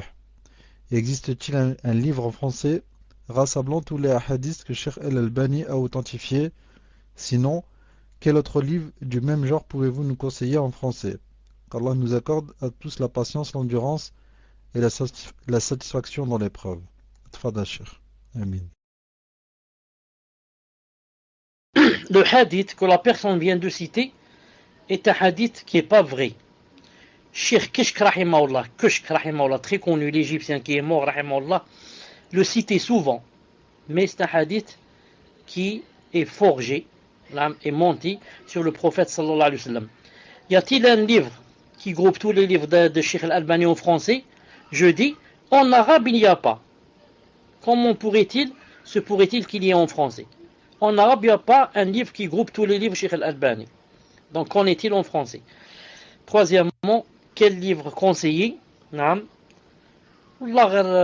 C'est vous qui êtes en France, je ne sais pas qu'est-ce qu'il y a dans vos librairies.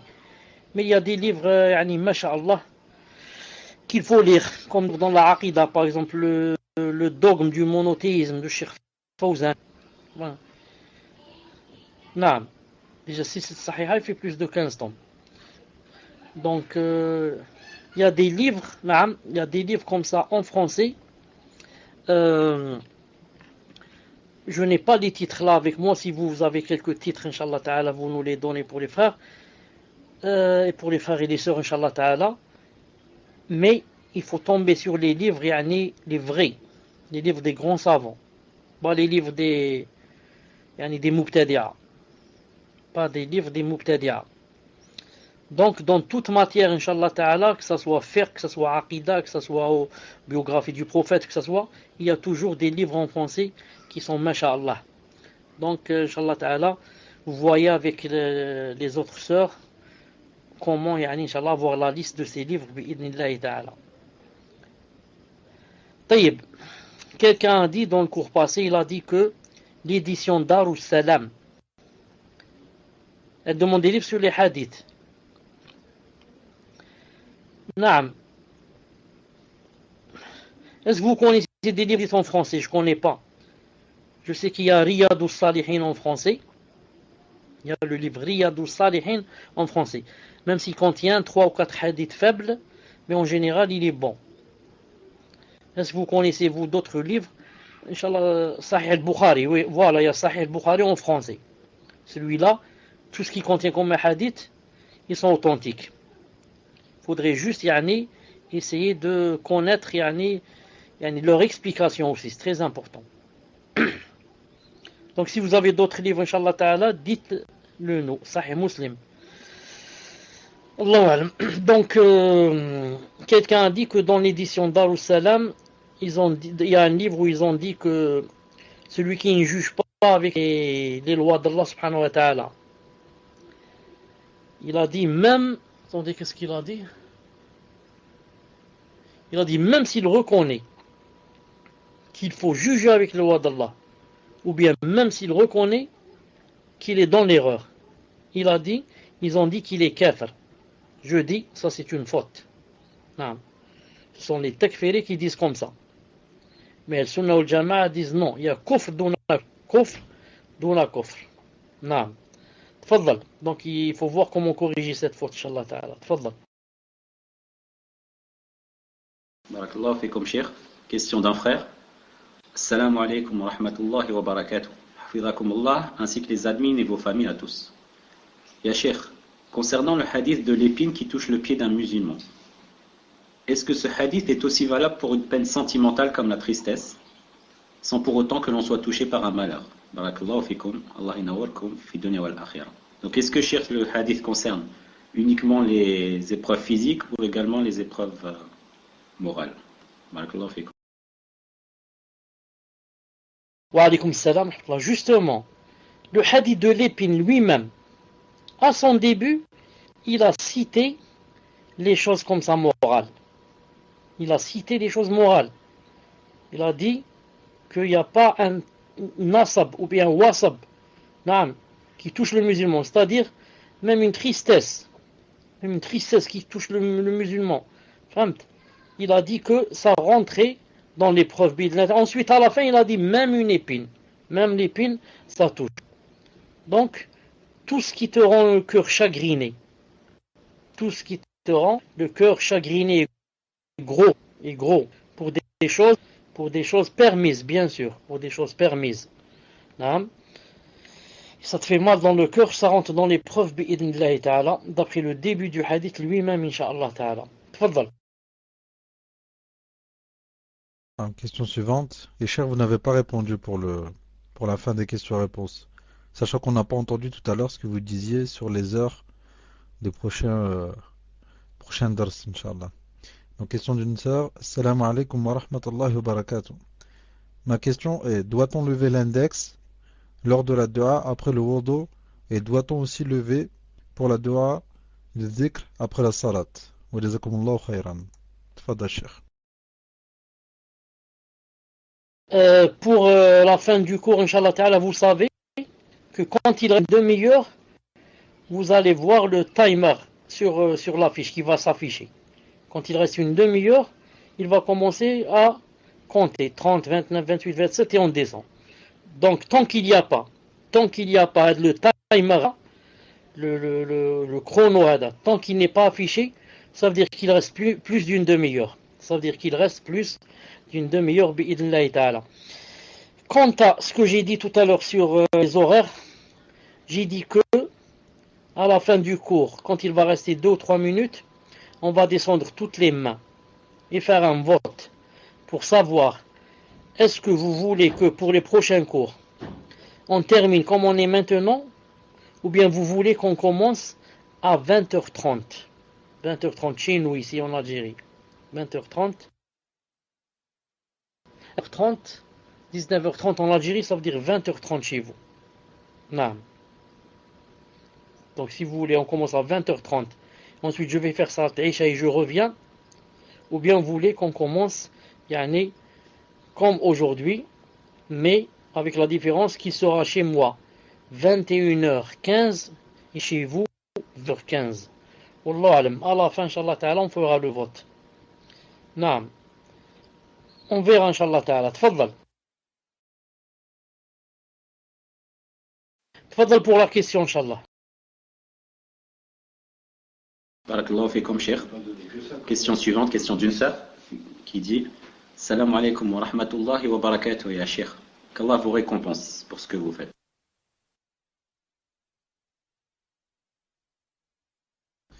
Akhi ibn Mohamed, afwan, je t'ai mis le raid.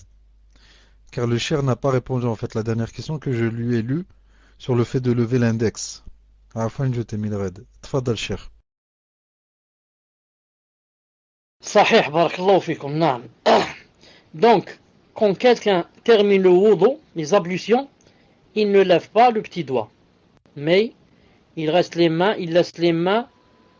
la position des doigts dans les mains, normalement, sans lever aucun doigt.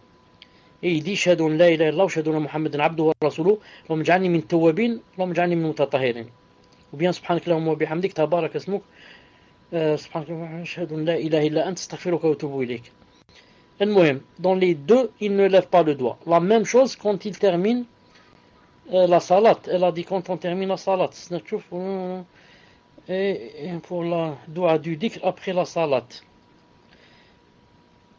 Naam. Quand on dit subhanallah, subhanallah, ensuite alhamdulillah, alhamdulillah, Allahu akbar, Allahu akbar. Ensuite, pour terminer, on dit la ilaha illallah wahdahu la sharika lah lahul mulk. Naam. Là aussi, on ne lève pas le doigt. Mais on termine normalement en disant la ilaha illallah wahdahu la sharika lah lahul mulk wa lahul hamdu wa ala kulli shay'in qadir. Naam. Tfaddal. De toute façon, il faudrait voir, Inch'Allah Ta'ala, comment on commence à faire des cours sur le fiqh, etc. Naam. Je pense que le prochain Ta'ala alam après les plus prédécesseurs, Allah Ta'ala alam peut-être, je pense qu'il sera sur l'explication des noms d'Allah, l'explication des noms d'Allah subhanahu wa ta'ala. Sinon, ce sera un livre sur les invocations, tout ce qui a rapport avec les noms. Allah Ta'ala alam, on verra, Inch'Allah. Fadal. Barakallahu fikum, Cheikh. Donc je reprends. Question d'une sœur. Assalamu alaikum wa rahmatullahi wa barakatuh, ya Cheikh. Qu'Allah vous récompense pour ce que vous faites. Je voudrais poser une question sur une affaire entre mon mari et son employeur. Son employeur a été injuste envers lui, et là, il a été en justice contre lui. Ma question est, doit-il patienter et abandonner la poursuite, ou doit-il continuer, sachant que son but est que cet employeur ne recommence pas cette injustice envers autrui? Barakallahu fikum, Cheikh. Wa alaykum salam wa rahmatullahi wa barakatuh. Dans un pays de kuffar,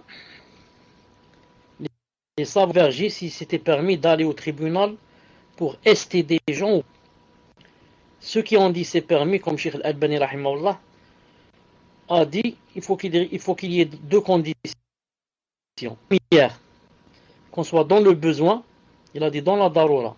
Et la deuxième, qu'on sache que ce que va me donner le tribunal ne se contredit pas avec ce que Allah Ta'ala a légiféré.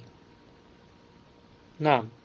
Que ce que m'a donné le tribunal ne se contredise pas avec ce que Allah Subhanahu wa Ta'ala a légiféré.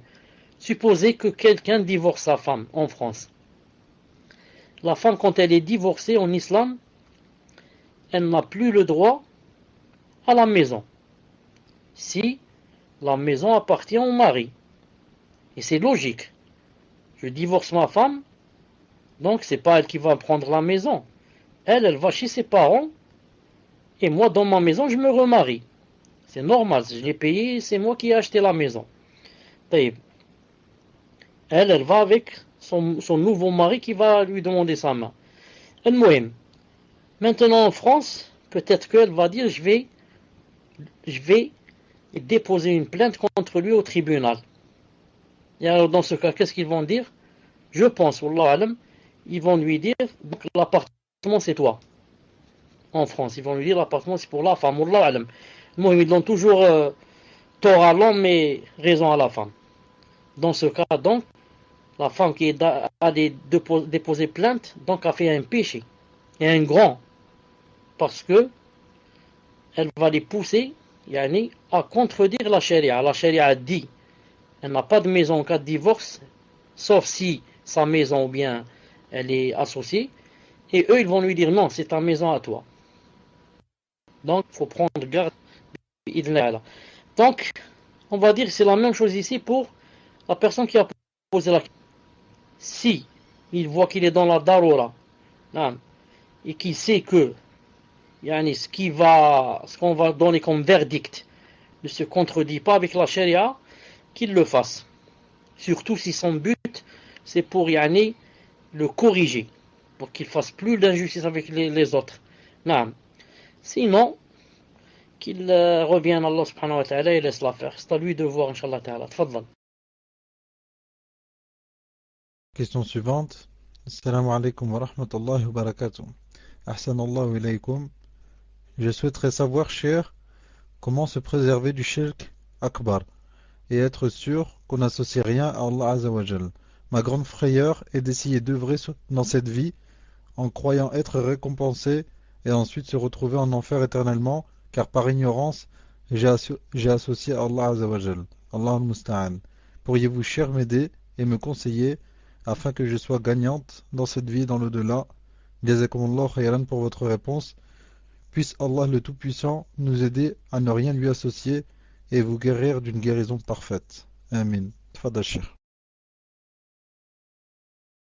Wa alaykum salam. Là, je dis donc à cette sœur, Inch'Allah ta'ala, deux choses importantes. La première, toute personne qui veut se préserver des péchés en général et du shirk en particulier, n'a qu'un seul chemin à suivre, c'est quoi? Demander la science.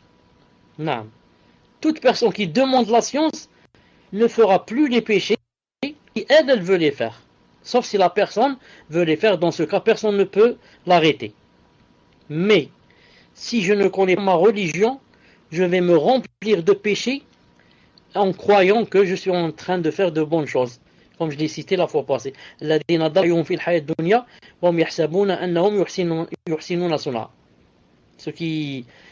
Ceux qui, leurs œuvres dans ce bas monde ont été égarés et qui croient qu'ils sont en train de faire de bonnes choses. La deuxième, très importante, j'apaise le cœur de la sœur. J'apaise le cœur de la sœur en lui disant, quand elle a dit que j'ai peur, donc elle a dit de me trouver en enfer éternellement alors que je croyais que je faisais de bonnes œuvres. Je lui dis, sache, bi'idnillah subhanahu wa ta'ala, que personne n'entrera en enfer tant qu'il ne savait pas.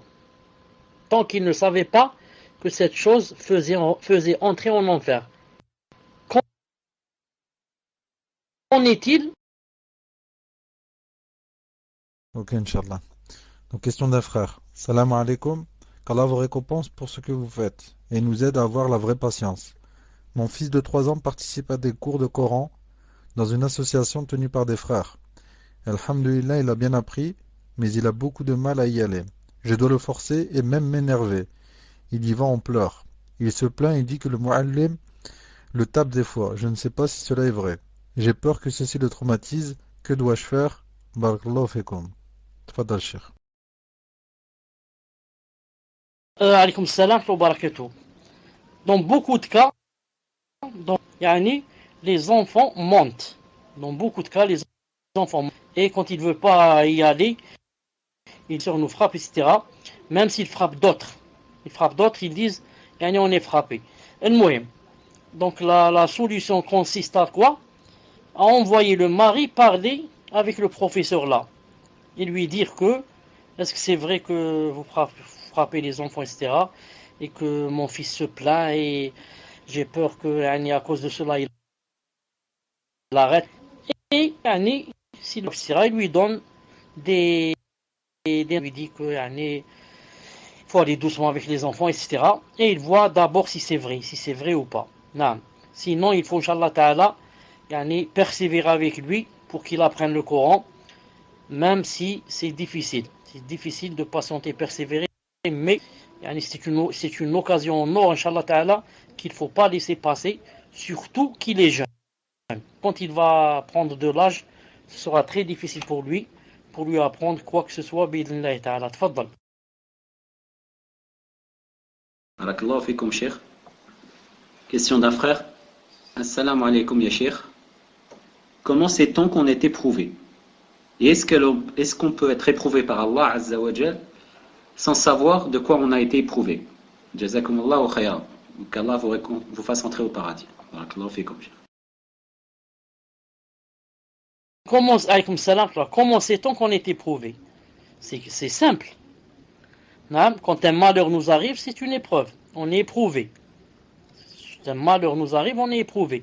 Reste maintenant si on est éprouvé yani, par les péchés qu'on a fait, ou laisse une épreuve qui vient spécialement de Allah subhanahu wa ta'ala sans péché. Al-Muhim. Dans la plupart du temps, on doit dire que ça vient à cause des péchés. Et la personne dit, peut-on être éprouvé sans savoir de quoi on a été éprouvé? C'est normal. Des fois, on ne peut pas se rappeler ce qu'on a fait. Des fois, on fait des péchés, mais on ne s'en rappelle pas. Ou peut-être que la personne en fait tellement que ça devient pour elle une chose normale. Et que ça t'est arrivé à cause de telle et telle chose. Comme j'ai dit la fois passée, l'essentiel, c'est ce n'est pas de savoir est-ce que c'est à cause des péchés ou bien c'est une épreuve spécialement d'Allah. Mais l'essentiel, c'est traverser. Comment traverser cette épreuve et agréer le destin et ne pas courroucer Allah subhanahu wa ta'ala contre moi. Sortir de cette épreuve bi'idnillahi ta'ala. Tfadhal. Question suivante, question d'une sœur. Salam alaikum wa rahmatullah, Cheikh. Hafizakumullah. Barakallahu fikum. Il y a ici un imam qui a dit que l'on pouvait voir de nos jours encore les anges sous l'apparence humaine. J'ai vu que Cheikh Fawzan, Hafizahullah, a dit aux gens qui ont prétendu voir les anges en Syrie qu'ils avaient vu plutôt des djinns. Donc pouvez-vous nous éclairer sur ce sujet? Et je rappelle à tout le monde que c'est une seule question par personne. Barakallahu fikum. Tfadal, Cheikh. C'est ce que je pense, moi, Allah subhanahu wa ta'ala. Parce que les anges, Allah ta'ala dit dans le Coran que s'il les faisait descendre en tant qu'anges, ça serait impossible pour que les personnes les voient. Car ils ont une forme qui n'est pas naturelle. Donc impossible de voir un ange dans sa vraie quoi? Dans sa vraie créature. C'est pour ça que le prophète aslam ne l'a vu, mais il l'a vu plutôt sous forme d'homme, comme dans le hadith de ils étaient assis, la personne est venue avec les cheveux noirs, les habits blancs, etc., comme vous savez. Donc, il n'y a que deux alternatives. Si Allah Ta'ala voulait envoyer des anges sur terre, ou bien sous forme d'anges, ce qui est impossible pour que les gens puissent les voir dans leur vraie créature, ou bien il va les envoyer en tant comme nous. Et dans ce cas, s'il les envoie en tant comme nous, personne ne va savoir que ce sont des... C'est pour ça que Jibril alayhi salam, quand il est venu avec les cheveux noirs et les habits blancs, propres, etc., comme dans le hadith vous connaissez, c'est quand il est parti que le prophète sallam leur a dit, vous savez c'est qui celui-là? Ils ont dit non. Il a dit c'est Jibril. Donc s'il a envoyé un ange sous forme humaine, personne ne peut le reconnaître. Donc à quoi ça sert qu'il l'envoie? À quoi ça sert qu'il l'envoie? Donc il est possible qu'il soit envoyé mais que les gens ne savent pas. Non, il est possible qu'il soit envoyé, les gens ne savent pas, comme dans ce hadith de Jibril et comme dans le hadith des trois personnes auxquelles trois anges sont venus sous forme humaine, qu'on va voir dans le prochain cours, samedi, Inch'Allah Ta'ala, de Riyad Salihin, et on en reparlera de cette chose, Inch'Allah Ta'ala. Tfadlal. Ah, mes chers, concernant cette question, que répondre à une personne? Il y a une personne il n'y a pas très longtemps qui est décédée, rahimahullah. Elle a indiqué qu'autour de son cercueil, parce que le corps a été rapatrié au bled, autour du cercueil, il y a un oiseau qui est arrivé, une cigogne, Allahu alam, qui tournait autour du cercueil. Elle a dit ça à une personne, elle lui a dit que c'était un ange. Et ça, c'est ma mère qui me l'a raconté. Et je lui ai dit, c'est impossible que ce soit un ange. Que répondre aux personnes chères qui croient ces petites histoires en leur disant en leur faisant croire que voilà, que c'est un ange parce que c'est un oiseau c'est pur, etc. Il lui a sorti des histoires bizarres. Allahu alam. Tfadal, cher. Alaykoum salam wa barakatuh. Et moi, ici, il y a deux choses importantes. La première, c'est toujours de dire aux gens que Omar ibn Khattab, Othman ibn Affan, Abu Huraira, Ali ibn Abi Talib, les grands sahaba, les 10 promis pour le paradis, etc., tous sont morts et sont mieux que ce mort-là dont ta mère ou ta grand-mère a parlé. Et, subhanallah al-azim, aucun oiseau tourné au d'eux. Ça, c'est la première des choses. Subhanallah al-azim, tous les sahaba ont promu. Le Nabi Hassan leur a promis le paradis et aucun oiseau n'est venu tourner. Donc, on va dire que cet oiseau est venu comme ça. C'est-à-dire que il passait pas, il a perdu la boussole, il a tourné 2-3 fois, il est parti. C'est tout. Deuxièmement, Cheikh Al-Albani rahimahullah a authentifié un hadith. Si je me rappelle bien, c'est dans le livre Sunna, où il a dit que dans la janaza de Abdullah ibn Abbas, le grand savant, l'exégète, le cousin du prophète, sallallahu ta'ala anhu, quand il est mort, quand on l'a mis dans sa tombe, un grand oiseau blanc, genre cigogne, quelque chose comme ça, blanc, mais vraiment blanc, ils ont dit grand, vraiment grand, est venu, il est rentré dans sa tombe, dans la tombe de Abdullah ibn Abbas, et ils l'ont quoi? Et ils l'ont enterré avec. Voilà, s'il est rentré, où est-ce qu'ils vont le trouver maintenant? Voilà, s'ils avaient mis le défunt dans la tombe, etc. Donc ils l'ont enterré. Certains, ou alors peut-être la plupart de ceux qui ont expliqué ce hadith, ils ont dit c'est quoi cet oiseau? Ils ont dit c'est le ilm. C'est le ilm qu'avait ce savant, ce sahabi radiallahu ta'ala, donc qui s'est représenté dans cet oiseau bi'idnillahi ta'ala. Tfadlal. J'ai posé la question, donc question d'une sœur. Assalamu alaikum. Qu'Allah vous récompense pour ces doros. Voici ma question. Vous avez parlé de l'homme aveugle durant le dars. Je voulais savoir si une personne a des problèmes de vue. Cela veut-il dire qu'Allah l'a privilégié aussi? Jazakumullahu khairan. Wa alaykum salam wa rahmatullah. Si une personne a des problèmes de vue, ça veut dire simplement que Allah subhanahu wa ta'ala l'a éprouvé dans ses yeux. Et que, dans tous les cas, il y a des péchés qui s'annulent. Et que si la personne patiente, en plus de cela, elle a des récompenses. Contredisent le fait que aller chez un ophtalmologue ou alors un opticien pour mettre des lunettes. Naam. Mais dans tous les cas, Inch'Allah Ta'ala, la personne a beaucoup de péchés qui s'annulent. Ici, elle patiente beaucoup de hasanat, Inch'Allah Ta'ala. Tfaddal. Question suivante, question d'une sœur. Assalamu alaikum wa rahmatullah, cher. Qu'Allah vous récompense, ainsi que les admins. Amen. Mon père, qu'Allah le préserve, a des pertes de mémoire, et il se trompe dans la salate. Même si je lui dis, je vois bien qu'il ne se rend pas compte. Doit-il continuer à prier quand même, ou doit-il arrêter de faire la salate? Barakallahu fikum. Tfaddal, cher. Wa alaykum salam, rahmatullah. La personne dit, mon père a des pertes de mémoire. Il se trompe dans la salate. Même si je lui dis, je vois bien qu'il ne s'en rend pas compte. Doit-il continuer à prier quand même ou doit-il arrêter de faire la salate? Naam. Il doit continuer à faire la salate bi'idnillahi ta'ala, même s'il a des mémoires. C'est-à-dire qu'il prie comme il peut. Comme il peut. La yukallifullahu nafsan illa wus'aha.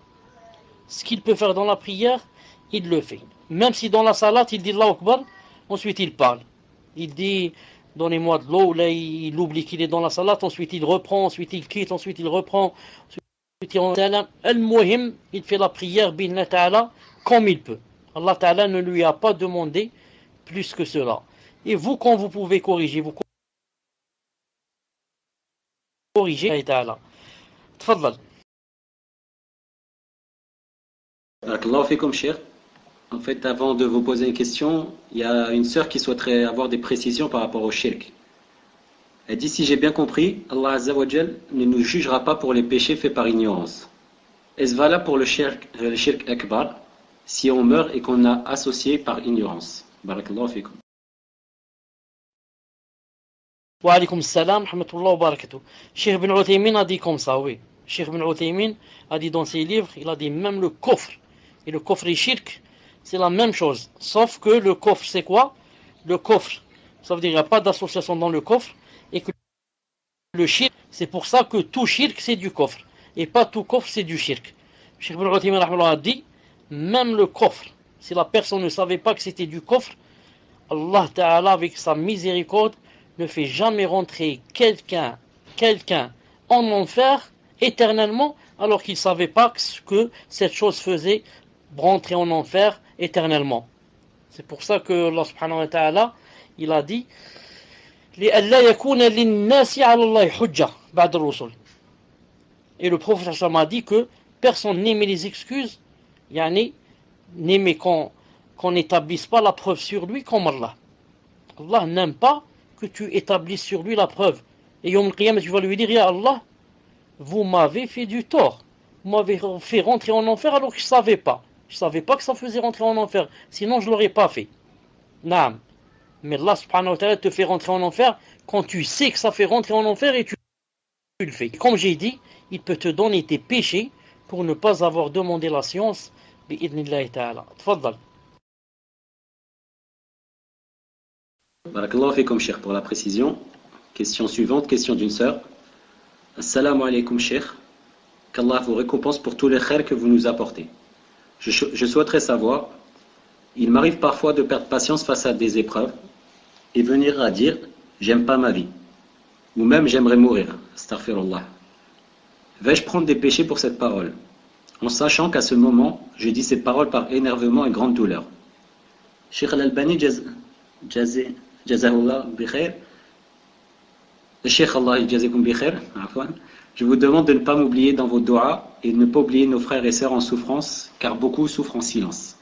Qu'Allah nous maintienne sur sa voie. Hafizakum Allah ajma'in. Wassalamu alaikum wa rahmatullahi wa barakatuh.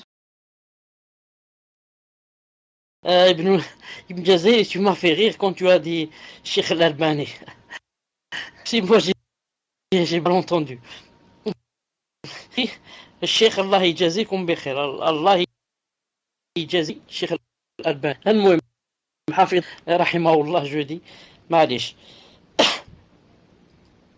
Donc, alaykoum salam wa rahmatullahi wa barakatuhu. La personne demande, vais-je prendre des péchés pour cette parole? Si une personne, pas bon, au point où elle ne sait pas ce qu'elle dit, elle n'aura pas de péché bi'idnillahi ta'ala. Naam. Rahimahullah subhanahu wa ta'ala. Si une personne part dans l'énervement et la colère, ou au point où elle ne sait pas ce qu'elle dit, même le divorce ne compte pas. Naam. Mais des fois c'est un petit énervement.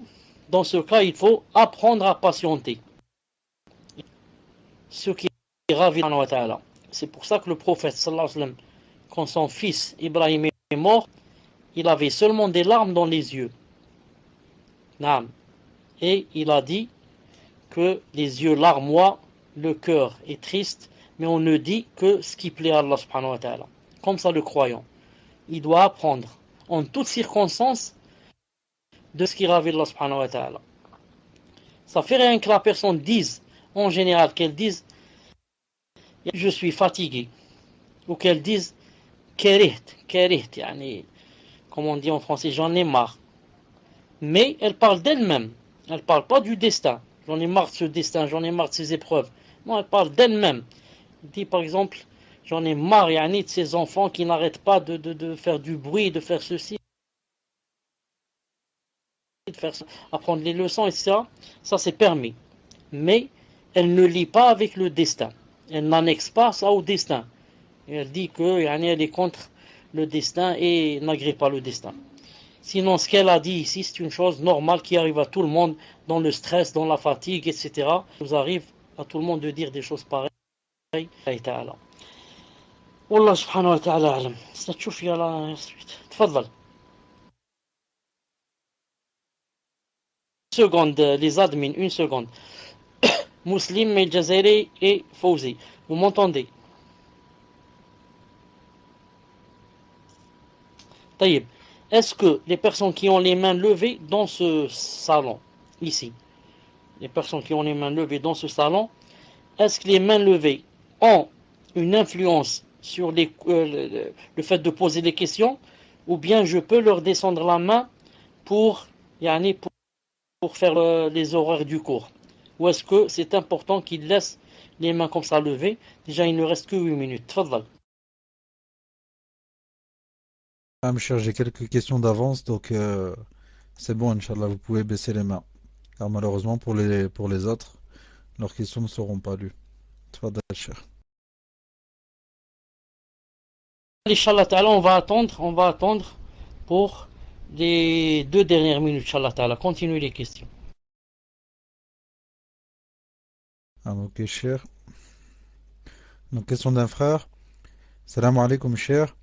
Qu'Allah vous récompense. J'aimerais savoir quels doivent être les beaux-frères et belles-sœurs s'il s'il arrive de se croiser chez la famille. Je vous pose cela par rapport au fait de se passer le salam, car nous évitons la mixité, walhamdulillah. Je vous aime, Allah, cher, qu'Allah vous bénisse. Fadal, cher. Puisse Allah subhanahu wa ta'ala vous aimer en lui, comme vous m'avez aimé en lui. Si par exemple dans une famille, il y a un repas par exemple familial, et qu'on s'assoit, hommes et femmes, et que les femmes soient avec leur mahram, et dans avec la tenue islamique, et qu'il n'y a pas de suspicion, il n'y a pas de suspicion, d'après Cheikh Ben Baz rahimahullah, et j'ai la fatwa si vous voulez, je vous la lise la prochaine fois, maintenant il ne reste pas beaucoup de temps, il a dit que c'est permis, et même Cheikh Ben Uthaymin rahimahullah, il a dit que c'est permis si les conditions sont remplies, sont avec l'homme, et sur le vice, etc.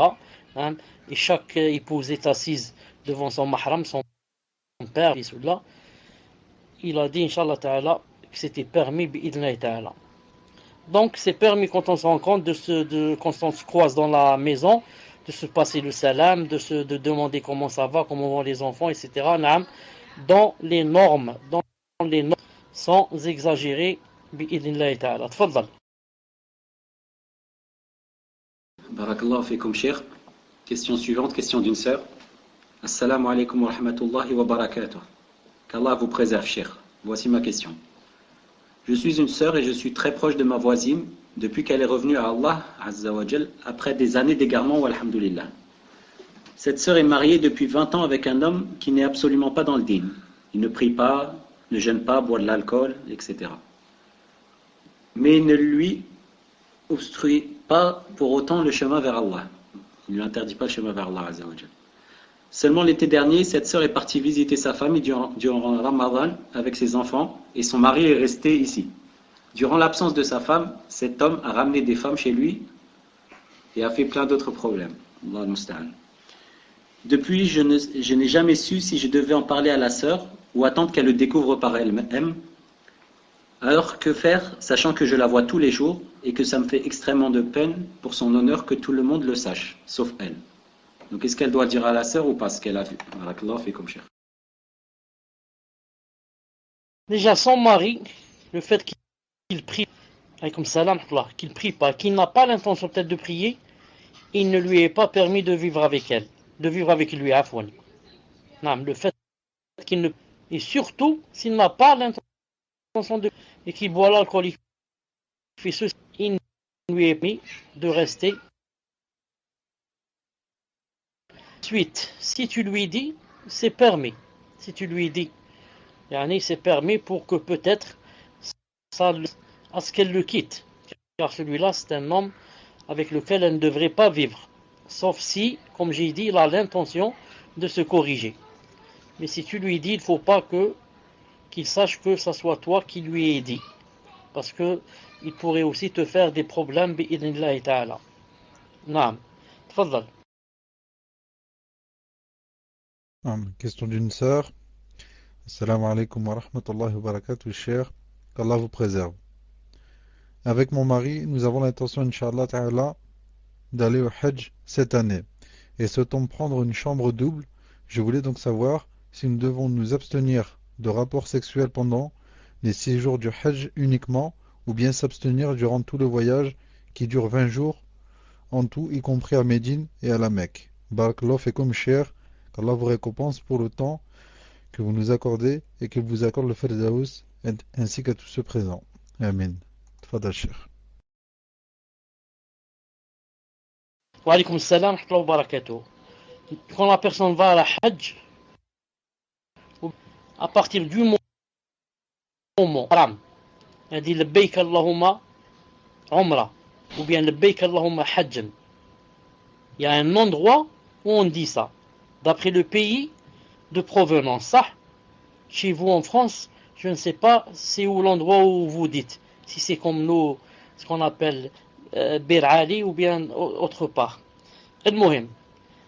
Alors, à partir de l'endroit où vous dites Labbaik Allahumma Hajjan, c'est interdit, les cheveux, etc. Jusqu'à ce que, bi'idhnillahi ta'ala, se termine le Hajj. Quand je dis se couper les cheveux, pour la femme, c'est permis de raccourcir quand elle termine la Umrah, comme vous savez, quand c'est la fin du Hajj. Donc, les rapports deviennent interdits jusqu'à Tahallul Akbar, d'être sorti, Inch'Allah Ta'ala, du Hajj et d'avoir quitté le Hajj, il n'a été la Mecque ou Médine, mais quitté le Hajj, d'avoir terminé ce qu'il faut faire pour le Hajj, bi'idhnillahi ta'ala. Taïb. Le frère qui a posé la question, en parlant d'Darussalam, n'a pas cité le livre. Il a dit dans les éditions Darussalam, c'est tout. Il n'a pas cité le livre, bi'idhnillahi ta'ala. Naam. Assalamu alaikum wa rahmatullahi wa barakatuh.